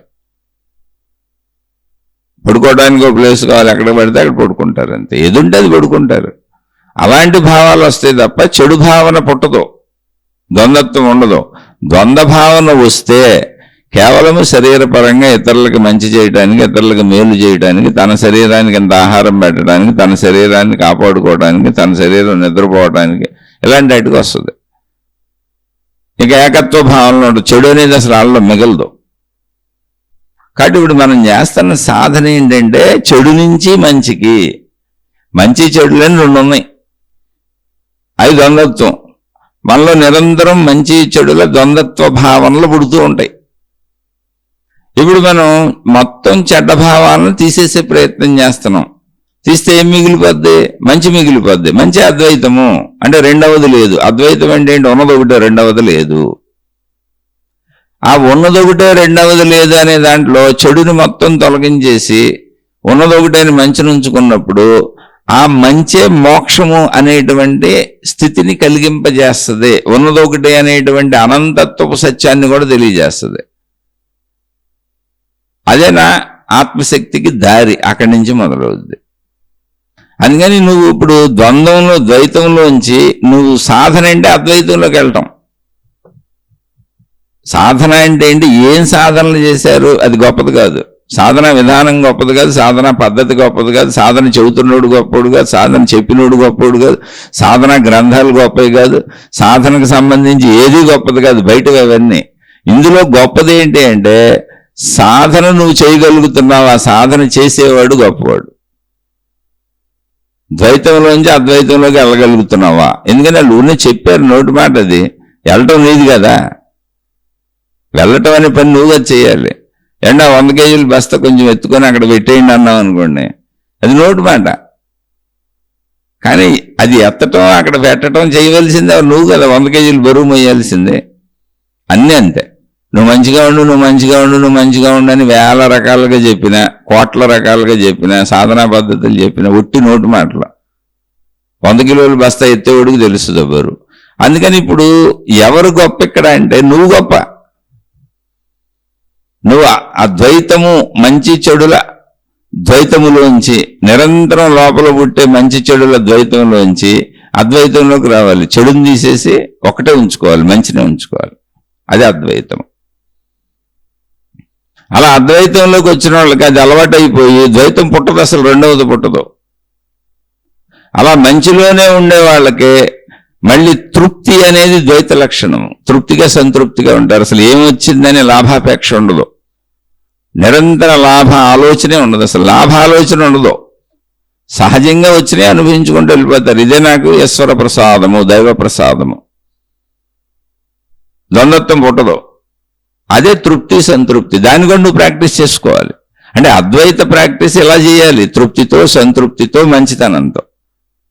అంతేతో బయట ఉపన్యాసాలు గ్రంథాలు చదువుకొని ద్వైతము అద్వైతము విశిష్టాద్వైతమైన నీ జ్ఞానాన్నంతా ఉపన్యాసాలుగా ప్రజల మీద వేసేయటం కాదు. అది ఏం పెద్ద అంత అసలు ఉపయోగమే లేదు.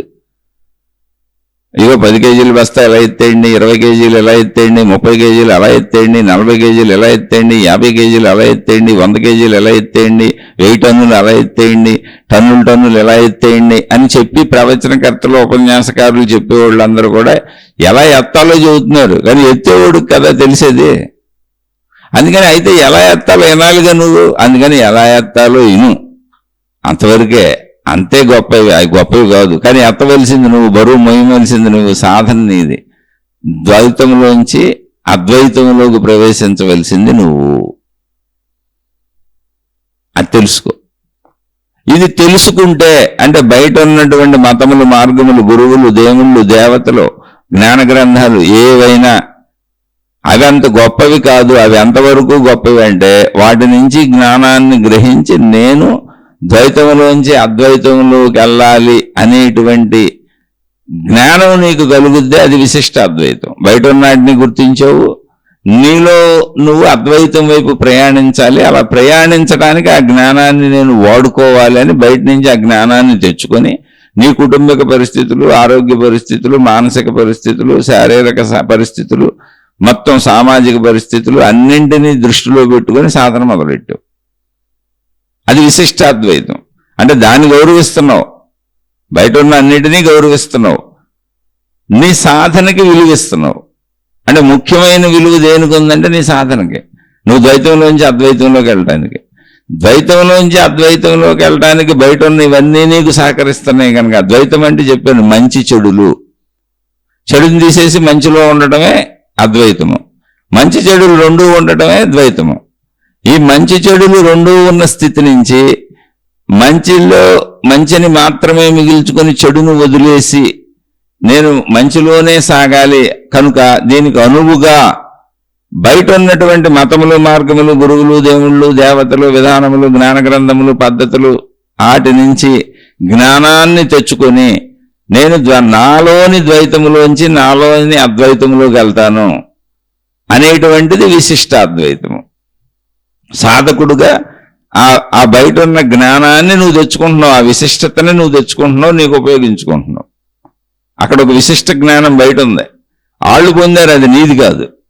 అందుకని అది విశిష్ట జ్ఞానం. ఎందుకంటే స్వీయ జ్ఞానం కాదు, సొంత జ్ఞానం కాదు, నాది కాదు. అది నేను ఇంకా అనుభవం పొందలేదు. వాళ్ళ విశిష్టత అది, వాళ్ళలోని గొప్పతనం అది. వాళ్ళు పొందారు కనుక వాళ్ళలోని వైశిష్ట్యమును, వాళ్ళలోని గొప్పతనమును, వాళ్ళలోని విశిష్ట జ్ఞానమును నేను తెచ్చుకొని ఇప్పుడు అది నాకు ఎలా ఉపయోగపడుతుందో నాకు అవసరమైనంత వాడుకుంటా. ఆ ప్రాసెస్ విశిష్టాద్వైతము. అంటే అద్వైతం వైపు నిన్ను నడిపించడానికి నువ్వు వాళ్ళ విశిష్ట జ్ఞానాన్ని తెచ్చుకున్నావు, అందుకని అది విశిష్టాద్వైతం. నీలో ఉన్న ద్వైతము నుంచి నువ్వు అద్వైతంలోకి వెళ్ళటానికి ఆల్రెడీ అద్వైతంలోకి వెళ్ళిన వాళ్ళ దగ్గర నుంచి వాళ్ళ అనుభవాలను, వాళ్ళ జ్ఞానాన్ని నువ్వు చూసి తెచ్చుకొని, ఆ ఉదాహరణలు విని, ఆ కథలు చదువుకొని, ఆ గ్రంథాలు చదువుకొని నిన్ను నువ్వు నడుపుకునే ప్రయత్నం చేస్తున్నావు ఇప్పుడు నీ ద్వైతంలోంచి నీ అద్వైతంలోకి. అంటే నీలో ఉన్నటువంటి మంచి చెడుల ద్వైతంలో చెడును వదిలేసి ఏకత్వాన్ని మాత్రమే నాలో నిలుపుకోవాలనే ప్రయత్నానికి నువ్వు బయట జ్ఞానాన్ని తెచ్చుకుంటున్నావు, ఆ విశిష్ట జ్ఞానాన్ని. అది విశిష్ట అద్వైతం. ఇది బయట వాళ్ళకి కాదు, మతాలు కాదు, మార్గాలు కాదు. విశిష్ట అద్వైత మతాలు లేదా ద్వైత మతాలు, అద్వైత మతాలు కాదు. నీలో అద్వైతము, నీలో ద్వైతము, నీలో విశిష్ట అద్వైతము. ఇది సాధన. సాధకుడు ఎప్పుడూ విశిష్టాద్వైతంలో ఉంటాడు, సామాన్యుడు ఎప్పుడు ద్వైతంలో ఉంటాడు. అంటే మామూలు మనిషి ద్వైతంలో ఉన్నా నేను. ఇప్పుడు నేను సాధన మొదలుపెట్టా అంటే విశిష్టాద్వైతంలో ఉన్నా, ఎవరో ఒకళ్ళు చెప్పింది తీసుకొని ముందుకు సాగుతున్నా. అలా ముందుకు సాగుతూ అద్వైతంలోకి వెళ్తా అంటే ఏంటి, ఇంకెవరూ చెప్పవలసిన అవసరం లేని స్థితికి నేనే చేరుకుంటా. నా ప్రశ్నకి నాకే సమాధానం దొరుకుద్ది. ఇంకా అప్పుడు డౌటే ఉంది, ఇంకా అన్ని నాలో నాకే పుడుతున్నాయిగా. అదే అద్వైతము. అంటే ఏమీ తెలియకుండా స్టార్టింగ్ మొదలైన సామాన్య మానవుడు ద్వైతంలో ఉంటాడు. మంచి చెడుల భావాలు అనేకం పడుతుంటాయి. సాధకుడు చెడును తొలగించుకొని మంచిలోనే ఉంటాను అని అలా మంచిలోనే జీవించినటువంటి మహాత్ముల యొక్క జ్ఞానాన్ని తెచ్చుకొని నడుస్తూ ఉంటాడు. అంటే బయట నుంచి విశిష్ట జ్ఞానాన్ని తెచ్చుకొని తనలోని ద్వైతాల్లో ఉన్న చెడును పోగొట్టుకొని మంచిని నిలుపుకోవాలనుకుంటున్నాడు కనుక ఇది విశిష్టాద్వైతం. అలా నడుస్తూ సాధకుడు సాధన చేస్తూ సాధ్యం అంటూ పొందేస్తాడు. ఏంటి? అద్వైతము. అన్నీ నాలోనే పడతాయి, నా ప్రశ్నకి సమాధానం నాలోనే దొరుకుతుంది, ఇప్పుడు బయట నుంచి తెచ్చుకోవాల్సిన అవసరతే నాకు లేదు. అది అద్వైత స్థితి. వాళ్ళే జీవన్ముక్తులు. అలా ముందు మీరు ఎక్కడున్నారో చూసుకోండి. దేహభావన దైవభావాన్ని విసిరేస్తుంది అనుకోండి, మీరు అసలు దైవభావనలో ఉన్నట్టు కాదు, అసలు సాధన కూడా కాదు. మీరు ఎన్ని వినొచ్చు, ఎన్ని చదవచ్చు, ఎన్ని చేయొచ్చు, అసలు మీరు సాధకులే కాదు. మీలో అసత్య భావన పోనంతకాలం, లాభాపేక్ష పోనంతకాలం. లాభాపేక్ష పోవలేదు అంటే అర్థం ఏంటి? అసంతృప్తిలో జీవిస్తున్నారు, తృప్తిలో లేరు. తృప్తిలో ఉన్నవాడు పనిచేసి వదిలేస్తాడు, లాభాపేక్ష ఉండదు. దైవభావన ఉన్న చోట లాభాపేక్ష ఉండదు. దీన్నే ప్రత్యేకంగా నిష్కామ కర్మయోగం అని ఒక అధ్యాయం చెప్పారు భగవద్గీతలో. అది ఒక సహజ స్థితి వస్తుంది, మీరు బలవంతంగా నేర్చుకుంటూ వచ్చేది కాదు. ఆ సహజత్వాన్ని అర్థం చేసుకొని సహజంగా జీవిస్తే అన్ని ఊరుకుని వచ్చేస్తాయి. ఆటోమేటిక్గా మనసులో హాయిగా ఉంటుంది. కాబట్టి సంతృప్తిని ప్రాక్టీస్ చేయండి, అప్పుడు ఏకత్వ భావన వస్తుంది. లాభాపేక్ష ఎగిరిపోవాలి. నిరంతరం అన్నింట్లో లాభాపేక్ష, ధనానికే కాదు, అనుకూలతలన్నీ ఏది కోరుకున్నా. నా భార్య నాకు అనుకూలంగా ఉండాలి, నా భర్త నాకు అనుకూలంగా ఉండాలి, నా పిల్లలు నాకు అనుకూలంగా ఉండాలి, రోడ్డు మీద ట్రాఫిక్ నాకు అనుకూలంగా ఉండాలి, కనపడిన అంతా నాకు అనుకూలంగా ఉండాలి అనేది అంతా లాభాపేక్ష. ఎందుకుంటుంది అలాగో? సంతృప్తి. ఏది అలా ఉంటే అందులోంచి అలా పోతా ఉంటాను, సంతృప్తి. ఎందుకని? ఇదంతా దైవభావన ఉన్నప్పుడు, ఉన్నదంతా దైవానిదే అయినప్పుడు ఇది తప్పని నేను ఎలా అనుకుంటాను? నాకు ఏది రావాలో అది వస్తుంది. నేను ఎందుకు లాభాపేక్ష కోరుకోవడం? లాభాపేక్ష ఉందంటే దైవభావన లేదని అర్థం. దైవభావన ఉన్నప్పుడు ఏదొస్తే అది ప్రసాదం. ఆ ప్రసాదాన్ని బట్టుకు తిరుగుతూ ఉంటా ఆనందంగా, సంతృప్తిగా. కాబట్టి సంతృప్తిని సాధన చేయండి, అప్పుడు సాధన జరుగుతుంది. నువ్వు ఏ సాధన చేస్తున్నావు అనేది కానే కాదు, సంతృప్తి అనే సాధన చేస్తున్నావా లేదా, లాభాపేక్షను వదిలేస్తున్నావా లేదా, అలాగే మంచి అనే సాధన చేస్తున్నావా లేదా, చెడును వదిలేస్తున్నావా లేదా. ఏ సాధన? పనులు చేసేటప్పుడు మంచి, ఇతరులకు ఏదైనా చేసేటప్పుడు మంచి, చెడు అసలు ఉండకూడదు. వస్తుంది ఆలోచన, వస్తుంది, తీసవతలు పారే, అప్పుడు దైవభావన నీలో ఉన్నట్టు. అలాగే నువ్వు పొంది అనుభవించేటప్పుడు సంతృప్తి, ఏదైతే అది ప్రసాదం. ప్రసాదం ఎప్పుడూ సంతృప్తినే ఇవ్వాలి. అప్పుడు నువ్వు అద్వైతంలోకి ఆటోమేటిక్గా వెళ్ళిపోతావు, జీవన్ముక్తులు జీవన్ముక్తురాలు ఆటోమేటిక్గా అయిపోతావు. అంతే తప్ప ఏ మతాన్ని అనుసరించావు, ఏ దేవుణ్ణి అనుసరించావు, ఏ గురువుని అనుసరించావు, ఏ సాధనను అనుసరించావు, ఎంత గొప్ప వాళ్ళ వెనక తిరిగే వాటి వలన ఏమీ ఉపయోగం లేదు. అవి కాదు అసలు. అవన్నీ నీలో సంతృప్తిని కలిగించినవా, అవన్నీ నీలో మంచిని పెంచినవా, అవన్నీ నీలో లాభాపేక్షను తొలగించినవా, అవన్నీ నీలో చెడును పోగొట్టినవా.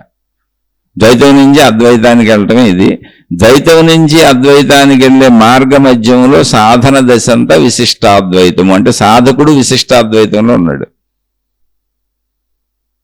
జీవన్ముక్తుడైతే అద్వైతంలోకి వచ్చాడు. అంటే సాధ్యం అయిపోయింది, సాధన అయిపోయింది, పొందేశాడు. అప్పుడు అద్వైతంలోకి వచ్చాడు. సాధనకు ముందు ప్రతి వాళ్ళు ద్వైతంలో ఉన్నారు, అంతే. ఇది ఆలోచించి చూడండి.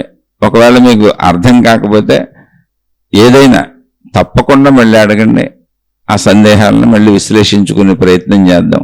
అర్థమైతే చక్కగా అర్థం చేసుకొని కొద్ది కొద్దిగా ముందుకు సాగండి. ఇది హఠాత్తుగా జరిగేది కాదు, హఠాత్తుగా వచ్చేది కాదు. 100 ఏళ్ల సుదీర్ఘ జీవితం ఇవ్వబడింది మనకి, తక్కువ జీవితం కాదు.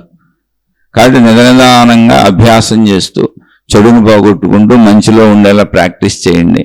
అలానే మీరు ఏ సాధన పట్టుకొని చేయాలనుకున్నా అది సంతృప్తిదైనా అది మంచిదైనా, ఈ రెండే. ఒకటి సంతృప్తి, రెండు మంచి. ఎప్పటికప్పుడు తృప్తి, ప్రసాద భావన, మంచిగా జీవించటం, ద్వైతం నుంచి అద్వైతానికి వెళ్ళటం, అంతే. చెడును వదిలేయటం.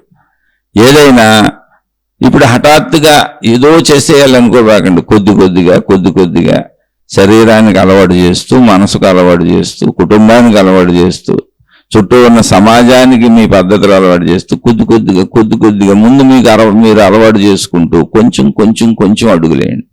చిన్నపిల్లవాడు నడవటానికి తడబడుతూ ఆ గోళ్ళు ఈ గోళ్ళు పట్టుకొని అలా నడిచి పడిపోయి లేచి అనేక సాయాలతో నడక నేర్చుకుంటాడు. ఇది కూడా అంతే. స్లోగా వెళ్ళండి, ముందు అర్థం చేసుకోండి. ఈ అర్థం చేసుకుని స్లోగా వెళ్ళే విధానంలో ఏమైనా సందేహాలు వస్తే అడగండి, తప్పకుండా విశ్లేషించుకుందాం.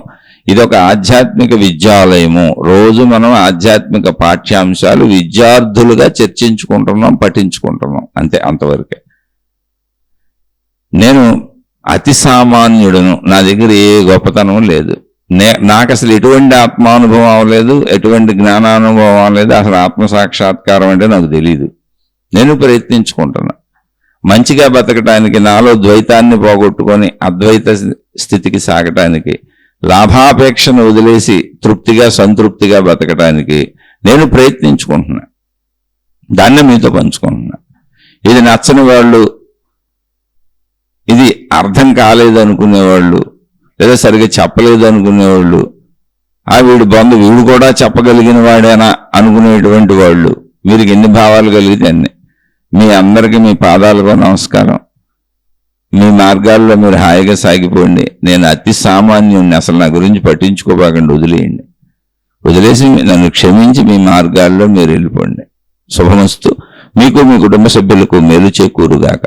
మరలా మరొక కొత్త శీర్షికతో కలుసుకుందాం.